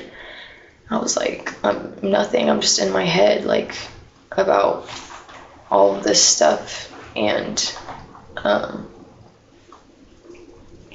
we ended up going into Dick's and he was like, can you get a pair of shoes too? Like, you get the Air Forces and stuff, like, because I kept telling him, like, well, I'm probably just going to get Air Forces, because he kept wanting to match shoes with me. Mm-hmm. He kept saying, like, let's get the same pair of shoes, and let's get the same outfits, and, like, he just kept saying that, and I just brushed it off. But then, obviously, when things, like, happened, it was, like, obvious what his intentions had been. I don't know why I didn't recognize that. I thought he was just seeing me as like a support person. You know, I had one too. I had a support person when I was younger. And like, he was like my person that I went to for everything. Like, if my parents said no, I would go to them. Like, and so I started feeling I was that for him, because my support person, he provided me with money. He would buy me anything I wanted all the time. He always took care of me. And so I was like, it's the same situation. Like, I'm just taking care of him, just like Andy took care of me. Mm-hmm. And while we were in the store, when we were looking at the shoes and stuff, he's like, so, can we fuck? And I just said, like, what do you... I was just kind of just like confused and just, I didn't even know what to think. I didn't talk in the store. Mm-hmm. I didn't really respond to him when he was asking these things. And he had wanted to do it in like the fitting room. Mm-hmm. But I told him no. And we had then went and got the shoes and went back out to the car. And he's like, so are we gonna fuck or what? And I'm like, I don't understand, like, why you want it to be this way. Like, why do you want that? I told him no, but then he told me, like, he still had the video. And he said, well, I haven't deleted the video yet. And he couldn't delete the video. He didn't even have his phone.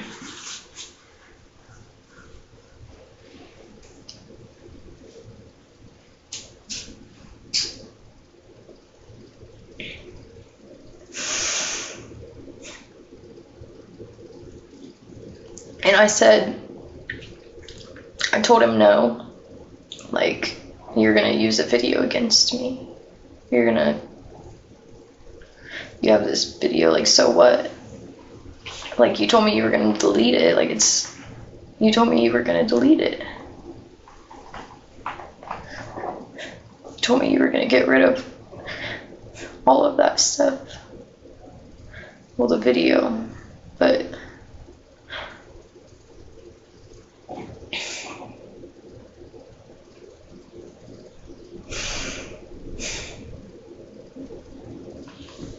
And you guys are out in the car at this point, out at the parking lot at Dick's at Easton.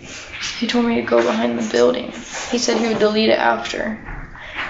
He said he would delete it if we just did what he wanted. Like, I don't even want to say, like, the words, because it's just, if we could fuck, he would delete the video. That's just what he told me.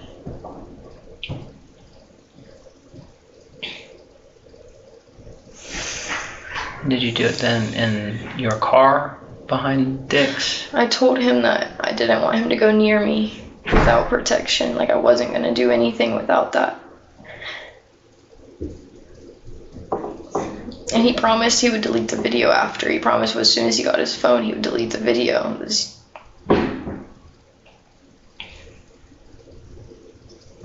Did he have a condom or did you have one? I went to the store. Okay. And originally I told him I didn't want to go in. But he said he couldn't. He said he tried to before and they wouldn't let him buy one. Was it a store at Easton? It was a gas station.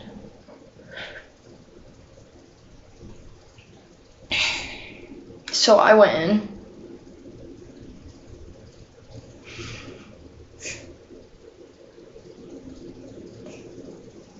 And then I came back out to the car. And I didn't know where to go. I said, I don't know where you want me to go. Like, and he said, just like go behind a store or something. Mm-hmm. So I drove for a while, and we didn't talk,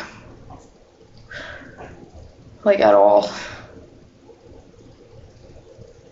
I just said I don't know where to go, like, I didn't know where to go. And then I had turned onto a road. I'm not super familiar with, like, the Easton area like that.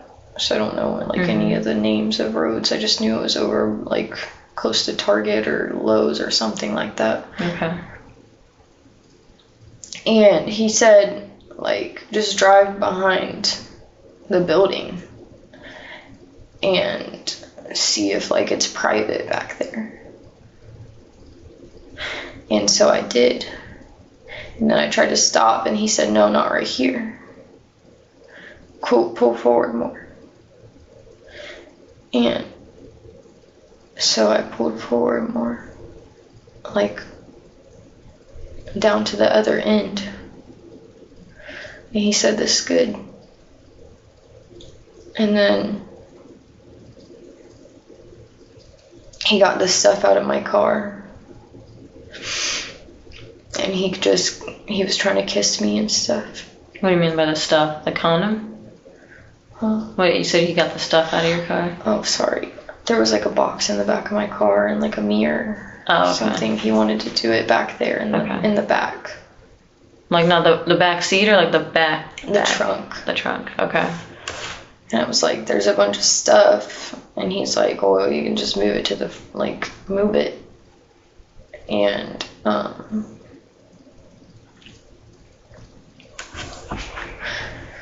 like when I was sitting in the front seat, he was like trying to kiss me and stuff.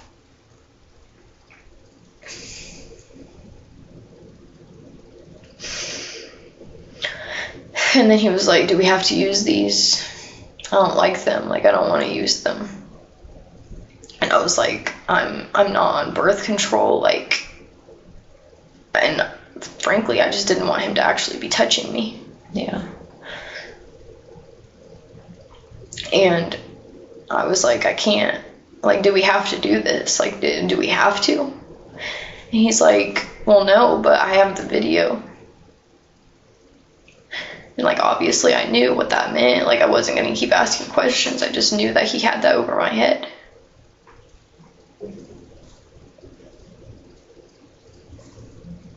And I knew he didn't have a phone again, but so I was like, he can't record me again. He don't have a phone.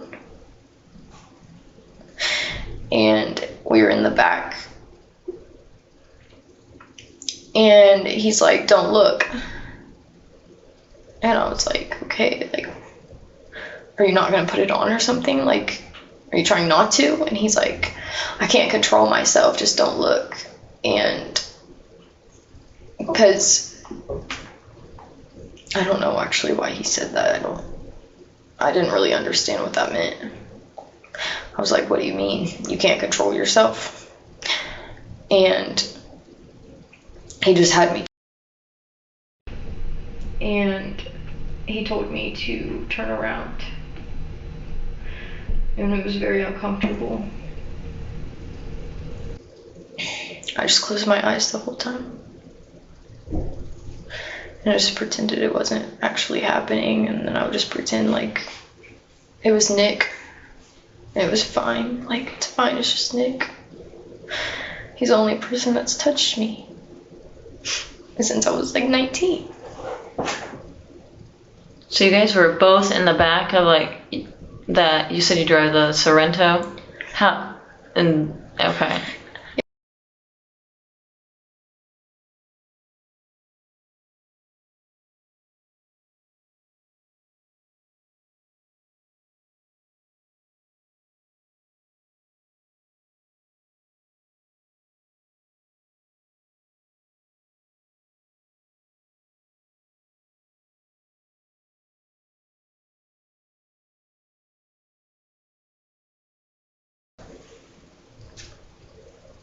And then he stopped. And he got on the phone, the work phone that he had in his pocket. And I was like, what the fuck are you doing now? Like, you're just trying to take another video. But it ended up, he was on a call with his girlfriend. During? Yes. But then he started freaking out. And he was like, oh shit. Like, apparently he didn't know that he had accidentally called her. It was like an Instagram call. And I was just like, did he just do this on purpose? Mm-hmm. Like, was he trying to record me again? Like, was he trying to do the same thing that he did before, but on my work phone? I figured that maybe that's why he was on Instagram. Like, can you record on Instagram like that? And I guess the call was like 6 minutes long. Was it video call or just like voice? No, it was like voice, and she apparently was just saying hello. Like, she said she couldn't hear him. Mm-hmm. And then he was texting her, and he's like, oh, I just meant to send you a video. I wanted to show you something. I wanted to show you a video. And then she was just like, when are you coming back to school? When are you coming back? Like, where are you at? And so I just got back in the front seat.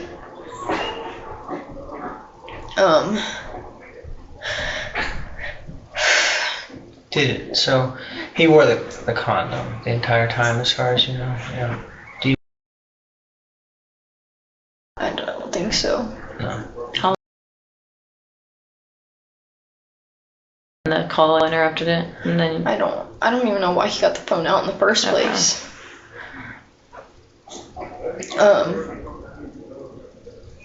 But I got out of the car.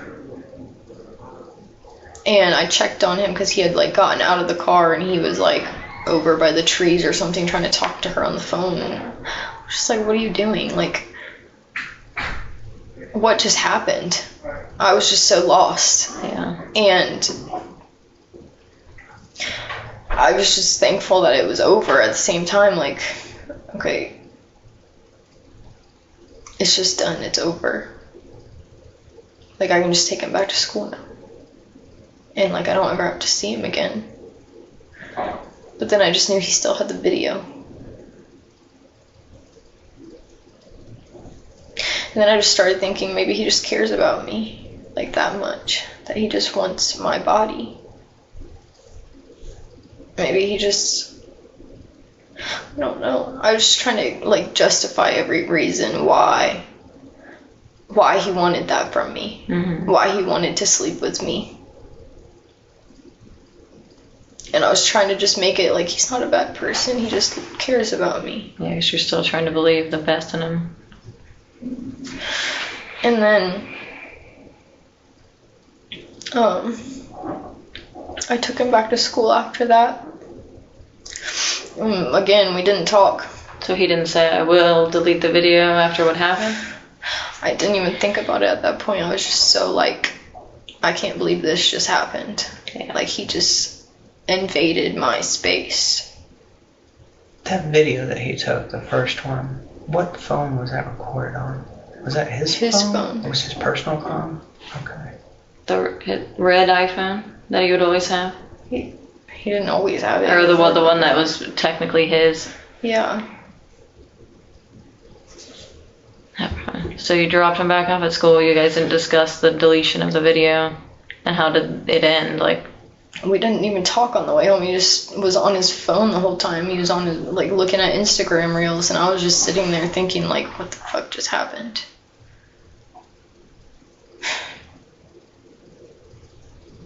And then I dropped him back off at school, and I got his things for him out of the car, and I put everything back the way it was. And then I was just like, well, I guess that's it. And he's like, why do you think that's the last time I'm gonna see you? And I'm like, I can't see you again. Like, I literally cannot see you again. Mm-hmm. And he was like, well, this isn't the last time I'm gonna see you. Obviously, like, I'm gonna have to just sneak around. And I was just like,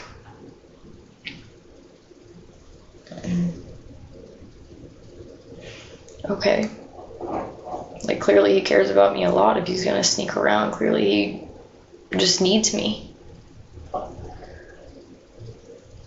And I just, once again, just tried to pretend it didn't happen. Tried to just go home and, like, just avoid it. And so we did talk again, like, over Instagram at some point. I think it was like 2 days later.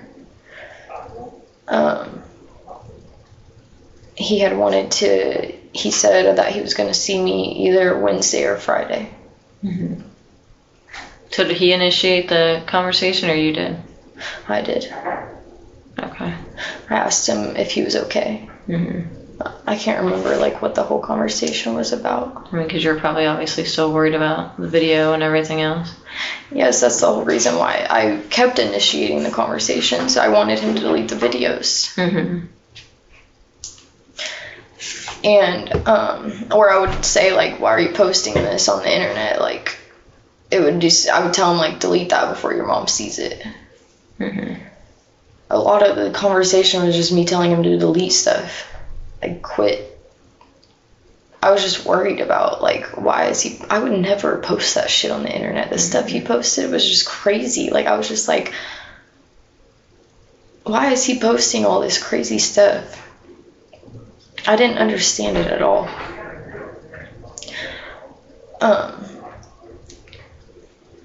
So you said that you guys had planned to meet up either Wednesday or Friday? Yeah, I was like, if I meet up with him again, he might have his phone. And then I can watch him delete the video. Mm-hmm. So he had messaged me on Tuesday morning, and he said, when are we meeting again? And then he unsent the message after I replied, and I had said, like, at this point I didn't have the same Instagram. I didn't want my name popping up on his phone, like, asking him to delete the video over and over again. Like, I ended up creating a different Instagram to ask for that. Mm-hmm. And talk to him. And at this point I was just like, I know he cares about me, and, like, so I'm just gonna, like, act like I'm his girlfriend or something and just play nice, like, try to just be as nice as possible. I don't want to start any fights. I don't want him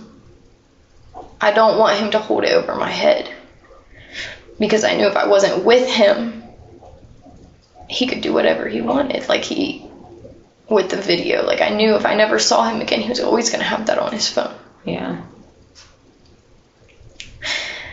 And I said, you tell me what day you can. And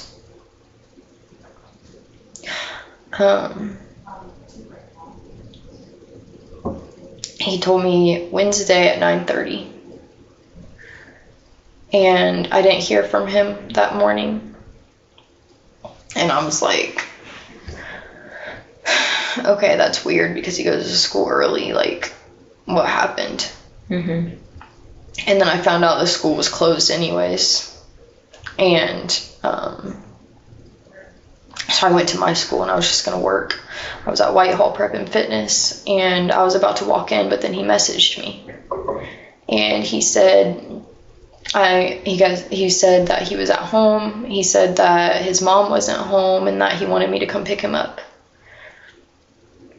And so I did. I went and picked him up, and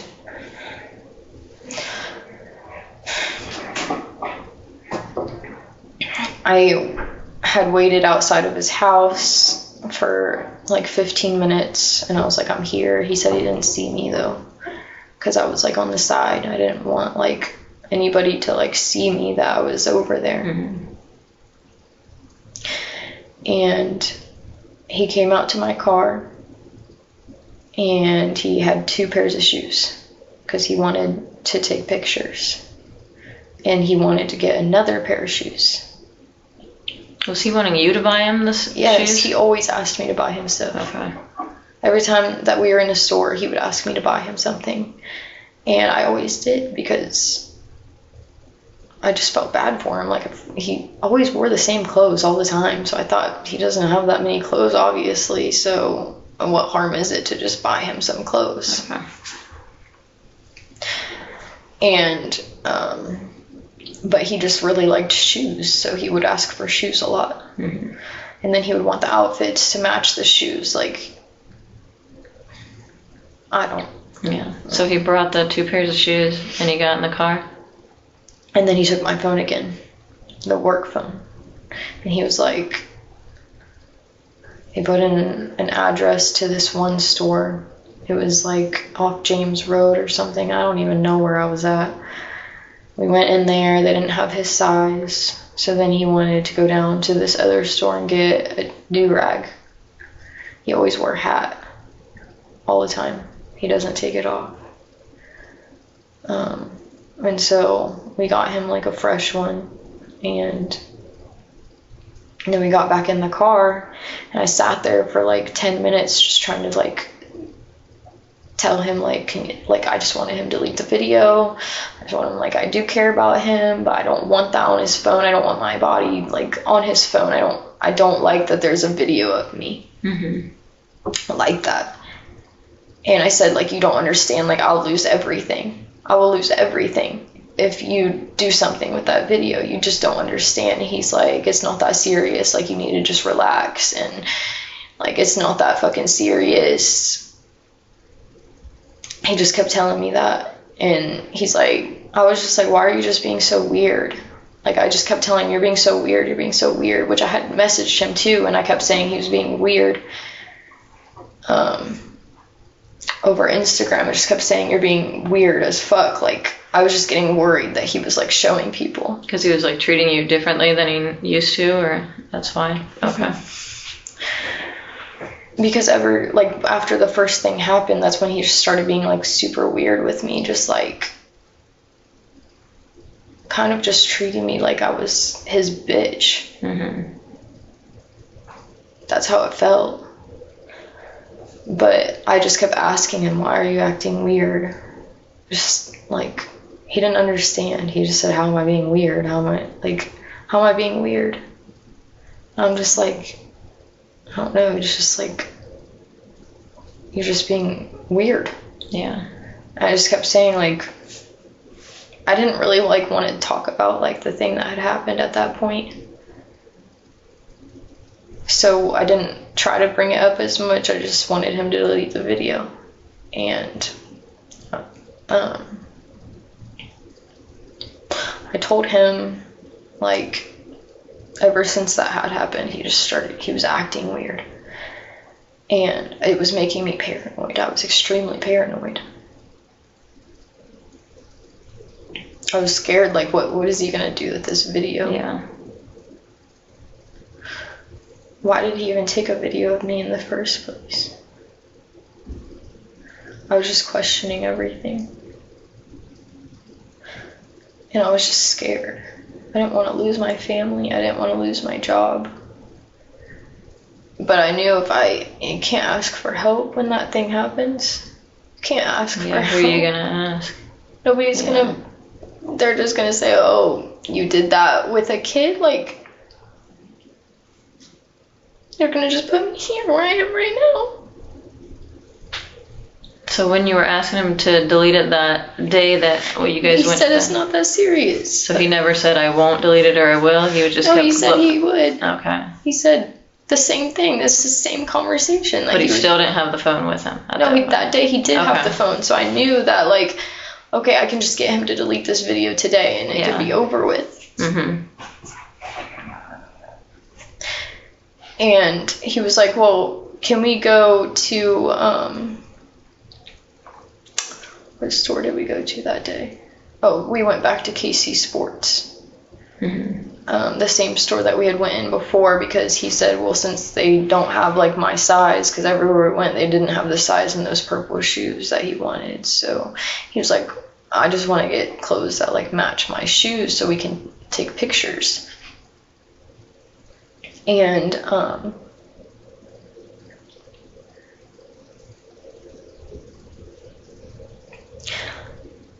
I had said like, well, if you delete the video,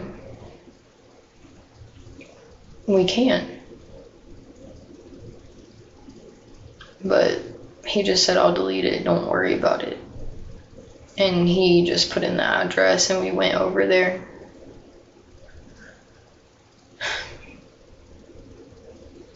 And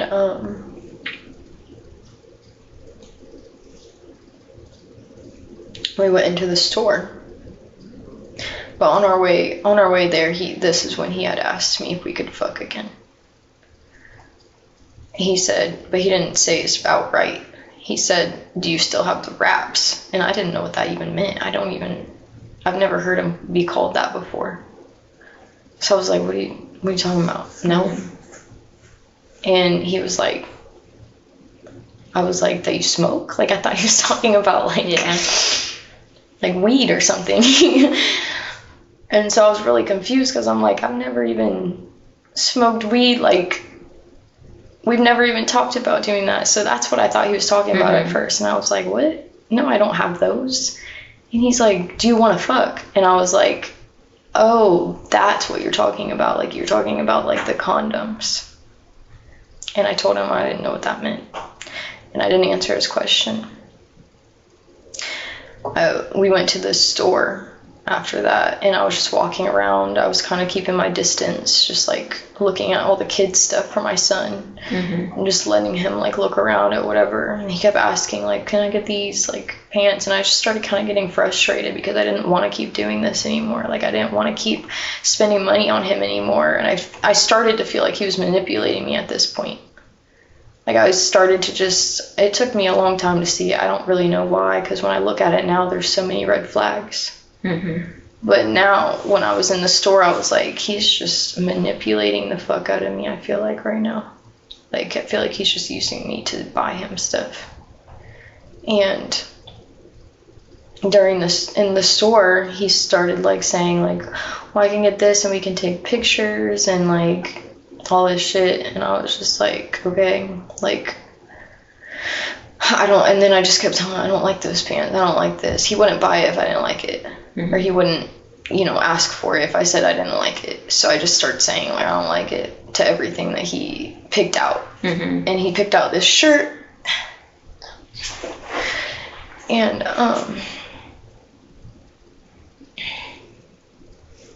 he had picked out this shirt, and I was like, okay, that's fine, like, it matches your shoes, whatever, like, because he already had a black pair of pants, so I was like, I'll just tell him to use those, and we can take a pictures a different day, and I'm just gonna leave. I'm gonna ask him to delete the video. I already did everything he wanted me to do at this point. Like, I did everything he wanted me to do. And I knew he had his phone this day, so I was like, I'm gonna make him delete the video right in front of my face. And then while we were in the store, he's like, well, I told him, like, okay, and then we're gonna go home. Like, I'm gonna drop you off at home because I have to go to work. And he's like, well, aren't we gonna, like, find a spot? And I was just like, oh, I gotta go to work, like, and you told me you were gonna delete the video, like, and we kept it quiet because there was, like, it was a quiet store, and there was, like, a guy in there, so, like, there wasn't much of a conversation after that until we got out into the car. And then I pulled in to the bank because he had asked, can you just take a picture of me in front of the brick wall? And so he was about to change his shoes, and then, actually, no, he did change his shoes. That's how his shoes got in the parking lot in the first place. He left them, like, on the driveway part, and he was like, wait, I can't even take pictures. My pants don't match the outfit. he's like, can I please just go buy those pants? And I was just like, no, I didn't like them. Like, they didn't have your size and the ones that you liked and stuff. So we'll just do it a different day. You have black pants already. I feel like I'm going to vomit. I don't like talking about this.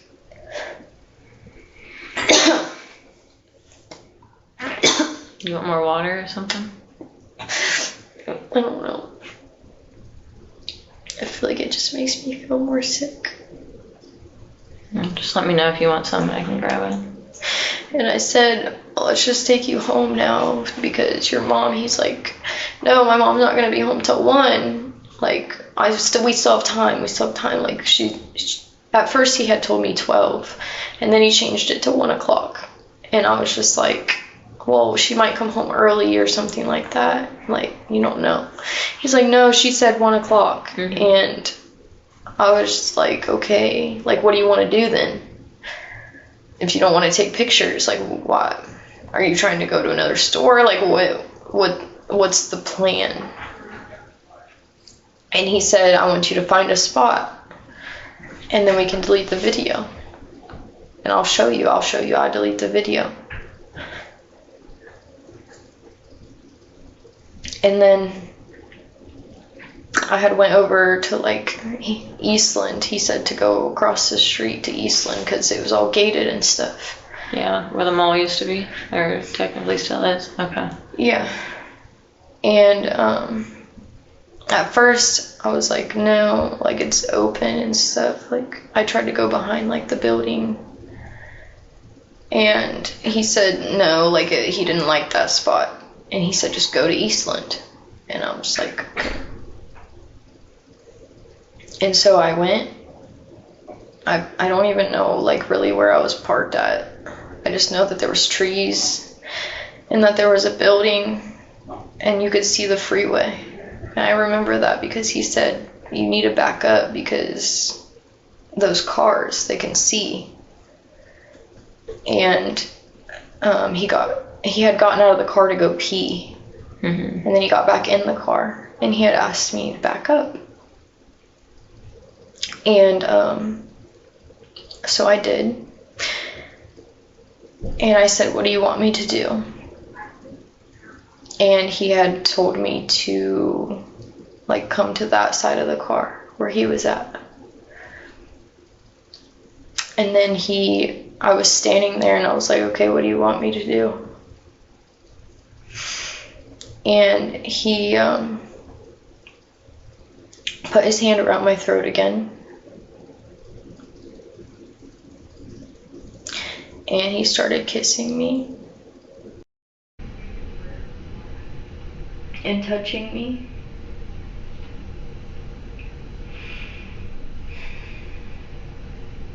And then he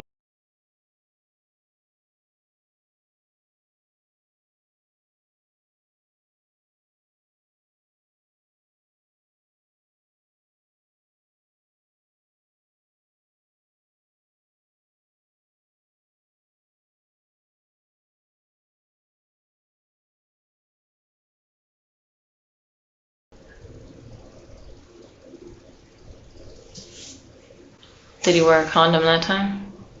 No.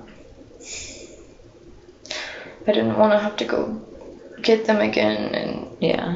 Do you I think just that he wanted it to be over. knew that you weren't into it, or you think he didn't care, or were you just pretending that you were so that he would delete the video, or what do you think his thoughts were?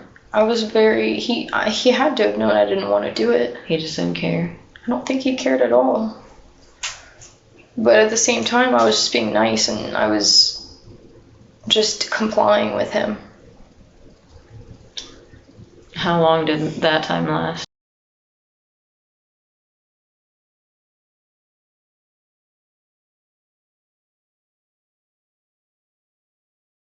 And right after that, what happened? And then I started feeling nauseous and really hot. I started to feel like I was going to have a panic attack. Mm-hmm. And so I started pacing behind the car. He was already in the car at this point.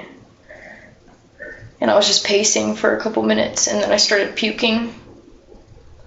And I was behind the car, so he didn't know. And then I was just trying to breathe and like, I was just trying to relax myself and just like say it's gonna be okay, it's gonna be okay, it's gonna be okay. Like, I was just having a panic attack. I felt like. And I paced for a couple more minutes just until I stopped like gagging. So he wouldn't see me gagging. And then I got back in the car and he said, what were you doing? And I said, I just felt a little anxious, that's all. And he didn't say anything else. And I said, okay, can you delete the video now? And he showed me his phone and he's like, well, I already deleted it. And I was like, what do you mean you already deleted it? He said, I didn't even mean to delete it. And he showed me like his like recently deleted, and everything was gone. And I was like, well, you need to show me your actual pictures. You need to show me everything, your hidden photos. I want to see everything. He said, I'm not showing you that. You can't see what's on there.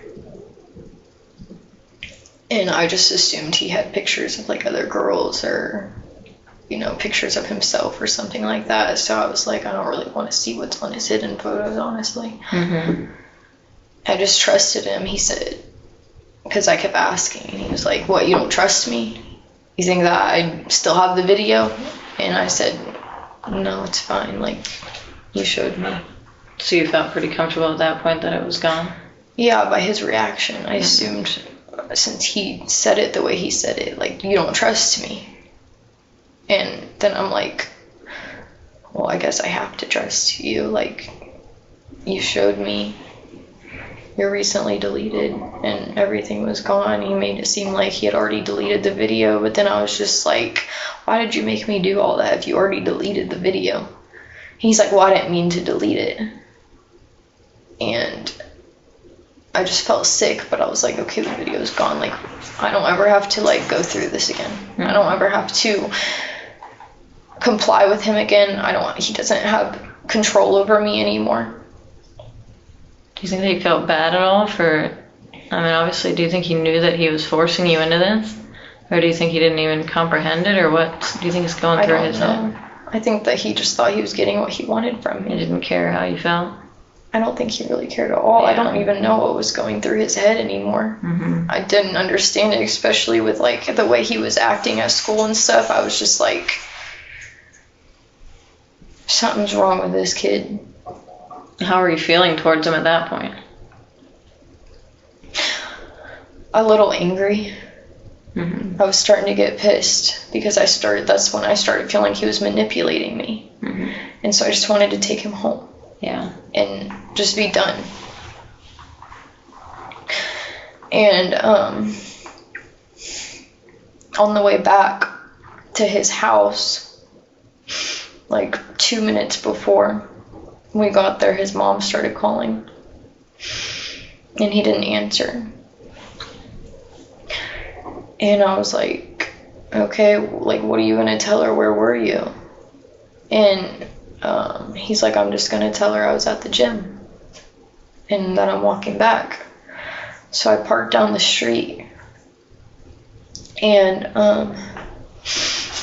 he walked back and she started calling me. And I started kind of freaking out because I'm like, why would she even call me? Like, how would she even know that I'm with him at all? I think maybe she just made an assumption, or maybe his brother said something, because I don't think that he understood the extent of me being with him when I wasn't supposed to be with him. I don't think he understood like what that would do. Yeah. And because when I had picked him up, I did ask him, like, who's at your house? Like, where did you tell him you were going? He said my uncle was sleeping. And he said I told my brothers. But I didn't ask him, like, what he told him. And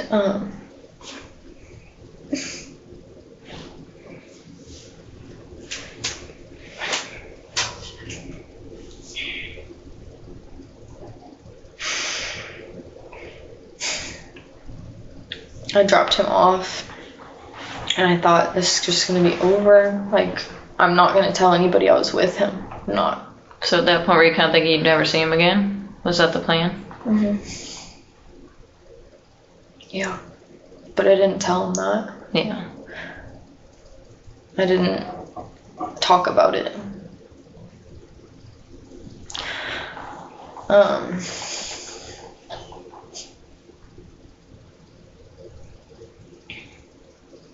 He said that he was gonna like talk to me more, or like message me and stuff, since he kept saying like I'm probably gonna get in trouble and stuff, and I'm just like, why would you get in trouble? I thought like you told your brothers where you're going. You said, I don't even know, honestly. Like, he just told me that he was gonna say he was at the gym, so I just assumed like, well, if his mom's not gonna be back, and his uncle usually like vouches for him, his uncle usually like keeps stuff hidden.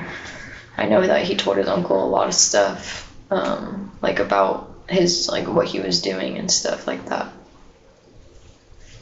And so I knew that,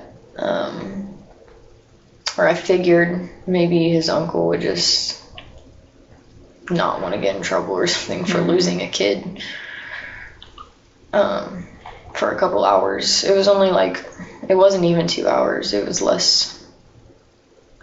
I had brought him back a little, like right before 12. And he had gotten in my car a little after 10.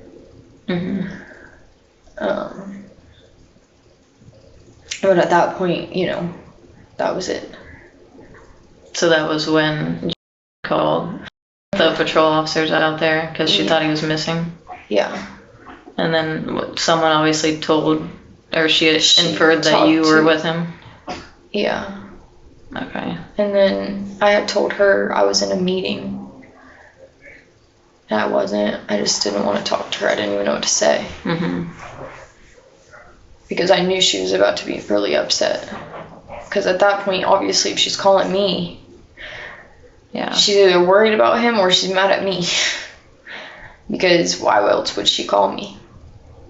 And I kept asking him too, like, did your mom even tell you that like we weren't having counseling services anymore? He said no, she hasn't even talked to me about it. And I'm like, what the hell? Like, she's not even gonna tell him anything. And she had sent him away that weekend. He said that he was at his cousin's all weekend and they didn't talk. And yeah, I mean, my work obviously like talked to me. I was freaking out, I was paranoid because I didn't want to lose everything. I was so scared. I was like, I'm gonna lose everything if like they know that I was with him. If his mom calls and tells them that I gave him that phone, because I told her, like, obviously she knew I'd give him the phone. She found out about it. And I just said, yeah, like, I didn't want him to be alone. Like, I told her why I gave him the phone. And she wasn't even mad. Like, she didn't even say anything about it. She told me that she was glad that I gave him the phone because he had someone to support him. She did not tell me anything until the day that we canceled services that she was upset about me buying him clothes. Like, she would say that she appreciated it. She never once said anything negative to me other than that one day at like the trampoline park. She had said she didn't trust me anymore. But that was it. Like, she didn't tell me anything until the day that she canceled services.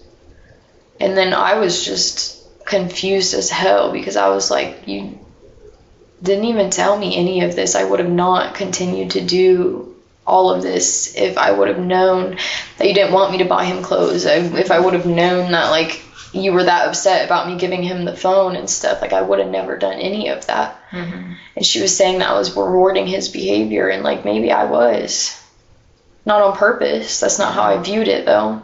I just thought, like, if I give him these opportunities to express himself, if I give him these opportunities to, like, do what he wants to do, or, like, give him something positive to do outside of the home, that he would used his energy towards that rather than using his energy towards negative behavior. Mm-hmm.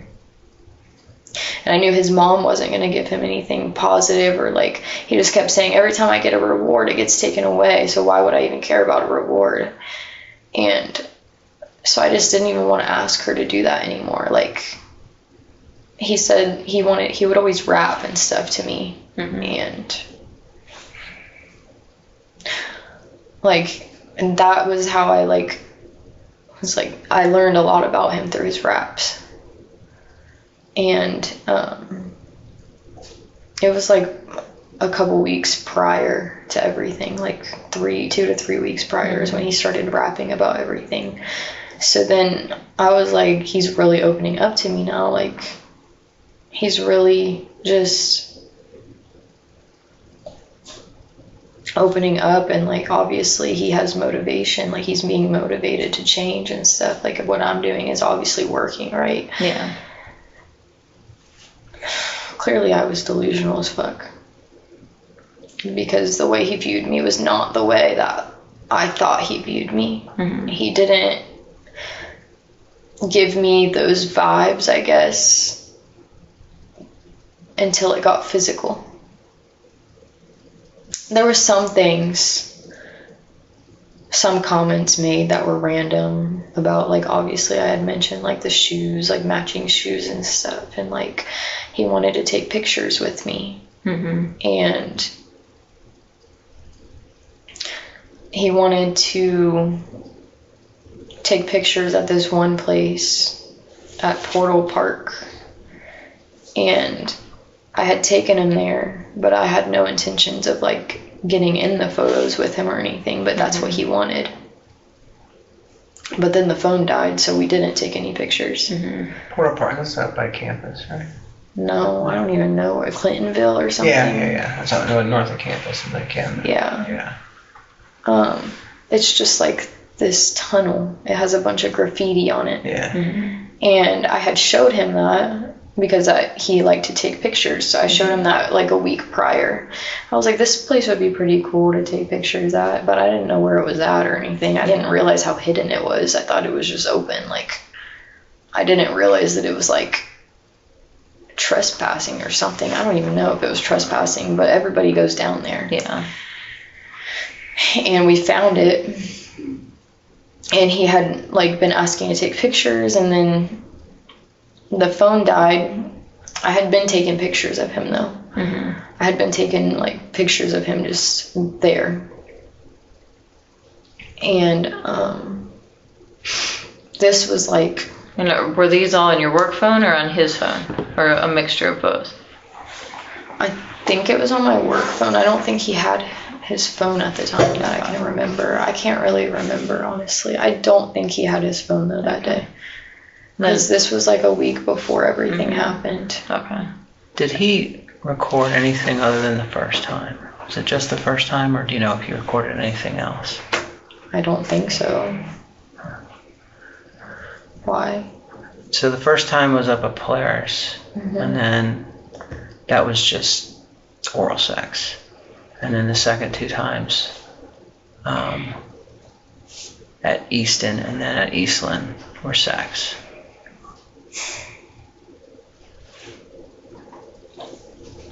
And the second 2 times was mainly because you were trying, you felt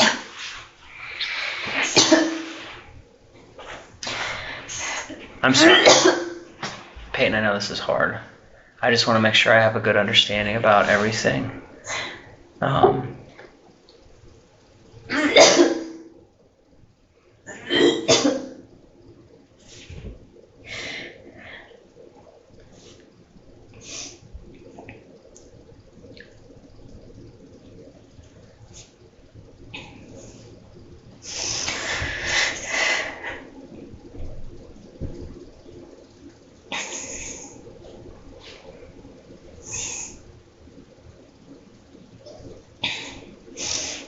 You want some water?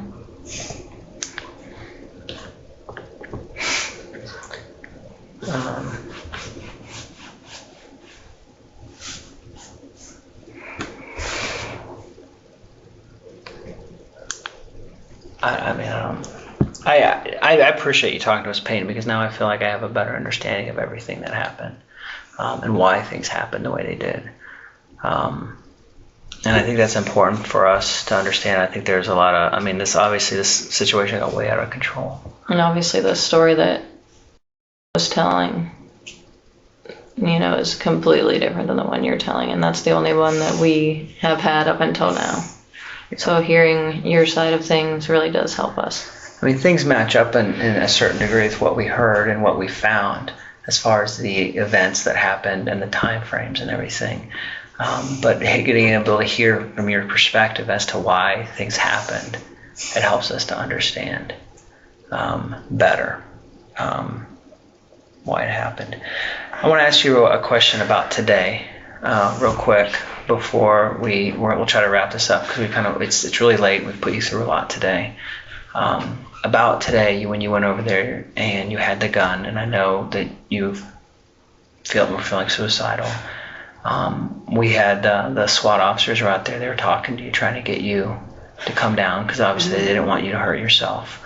And you fired the gun off. Why did you fire the gun off? I didn't know if the safety was on or not. So you were just checking to see if the safety was on, to see if it would go off or not? Had you ever shot a gun before? Yes. Okay, so you kind of... Not that one. Not that one, but you've shot guns before, so you have a kind of a basic understanding then of how to load a gun. Get one in the chamber, ready to go. So you fired it off. Were you aiming at anything in particular? No, the sky. Just the sky, okay. Why were you testing it? Because I wanted to put it to my head, but I was scared. Okay. All right. Let me go talk to... I'm going to go out. We'll wrap things up now, okay?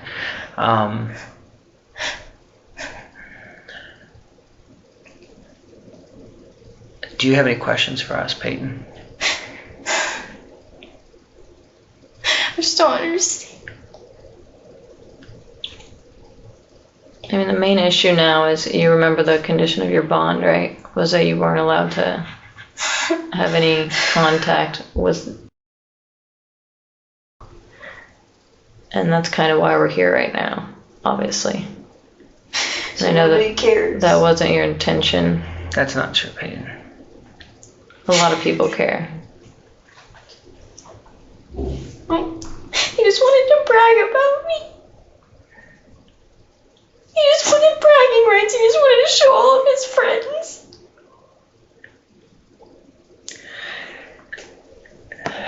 So, you had a very difficult job to do with him. You're a social worker. You're a brand new social worker. You just got out of college. You're going there and you're dealing with a very hard case. A very hard case. On one aspect, he's a 13-year-old boy, right?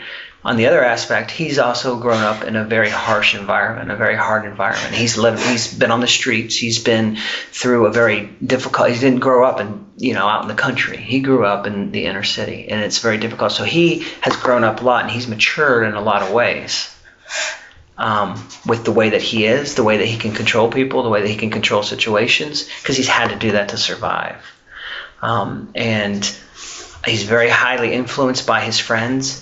And that whole dynamic, it's how other people view them is very important. And so, yeah, I think that, he's got a lot of confusion going on, but obviously you're in a very difficult situation because you are dealing with a very mature person for his age, given where he grew up. But then also, he's also a 13-year-old boy who still acts like a 13-year-old boy at times, and he's not emotionally mature enough to deal with a healthy relationship. And he obviously took advantage of you. And I don't know that I don't understand exactly everything that's going through his head, but we don't think that you're a horrible person, Payton. Okay, we don't think that you're a monster. We don't think that you're... this situation got really out of control, and then that video was being held over your head, and unfortunately he used that to control you and manipulate you and get what he wanted. Now he just wants to play victim. As if he's dealt with some type of trauma from me.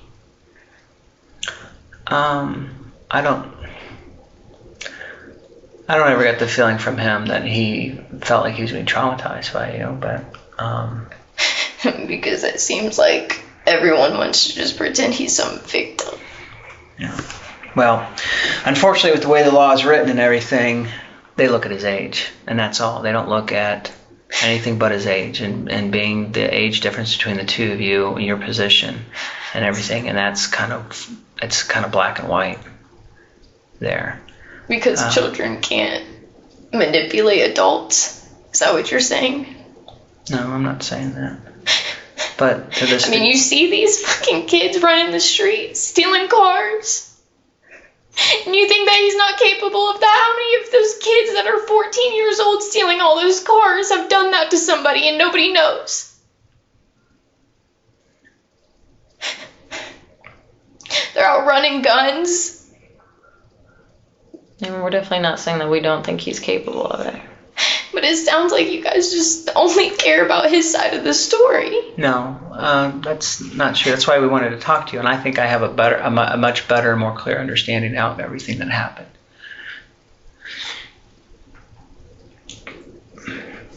And in the end, with these things, it's not up to us. These type of things go before a grand jury. They make the decisions. All we do is collect the information, and then we write it up and we send it over. So now I can better describe your perspective on what happened. I can better describe to the prosecutor, to the grand jury, what happened and why it happened. We have a better, more clear understanding now. And then they make the decision in the end. Yeah, before all we had was, this happened, so that happened. But now it's a two-sided story, which obviously every story is. So, we're going to step out for a second, Payton. Do you want a drink or anything before we leave the room? Okay. Here, take it. So is nobody gonna give a shit about what happened to me? Nobody's gonna care about me.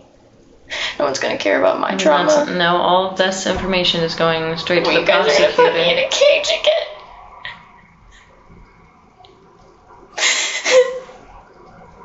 Payton, our hands are really tied here. Okay? We don't have any choice in the matter. I mean, you have to understand that going over to house with a gun, I mean, To kill myself? I would never hurt anyone else. but that's not how she felt, I mean, you had SWAT officers out there for hours. It's just, I know I you're... don't want to go through this I anymore. know. I don't want to think about it anymore. Now everyone just wants my fucking story. You know how many times I've told that story? I wrote down 30 pages about it. When you were in About jail? all the Yeah. details I could remember. It was in Hickory. I wrote down everything. About everything that I could remember.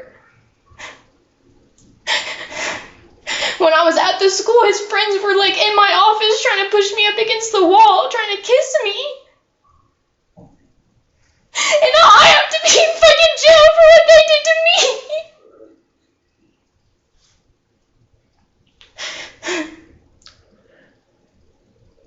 There's a process this is going to go through, and it's going to, I'm not going to lie to you, this is going to suck for a while, okay? But this is not the end of the world, and this is not the end It's easy for you to say because you don't have to think about a little kid touching your body.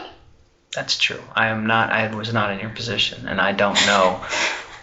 Would you be okay if a little kid touched your body? No, I'm not Would you be saying I okay if would. they pulled your pants down and No. told you what to No. do? And I do feel horrible about everything that happened to you. I don't, if you think we don't care, that is 100% not true. But like he said, legally we can't just be like, all right, I mean, you've been through a shit ton of They told me that horrible I could go to things. the hospital. They told me I could get help. I don't know why they told you that. We want you to get help, and we want you to be safe. So you we don't think want you locking to... me up like a dog when I have PTSD from this fucking kid is helping me? can't sleep at night because all I picture is what he did and what he said to me every fucking night. And now I have to be locked up like a fucking dog, like I'm an animal and treated like shit. Why would anyone want to live like that? Why would anyone want to live after that happened? And then people want to wonder why I want to kill myself. I mean, you just have to think it's not going to be forever. And you have so much to live for. Obviously, I don't need to tell you, you have your son. And yeah, it's going to suck, but you need to just get through it. If not for yourself, for him, right? And for your I don't parents. want to live with this anymore. I don't want to think about it anymore. You guys just made me relive everything all over again. I've already been reliving it every fucking day. You guys don't even know the whole picture. You don't know who I am or why I react the way that I do to people.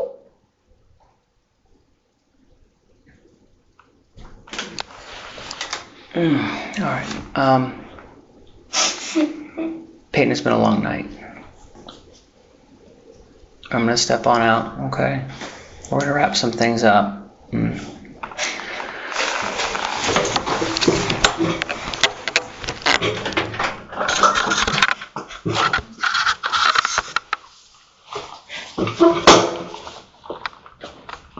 You grab that.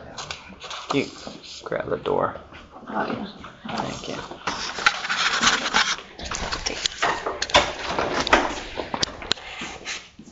Ken's ruin.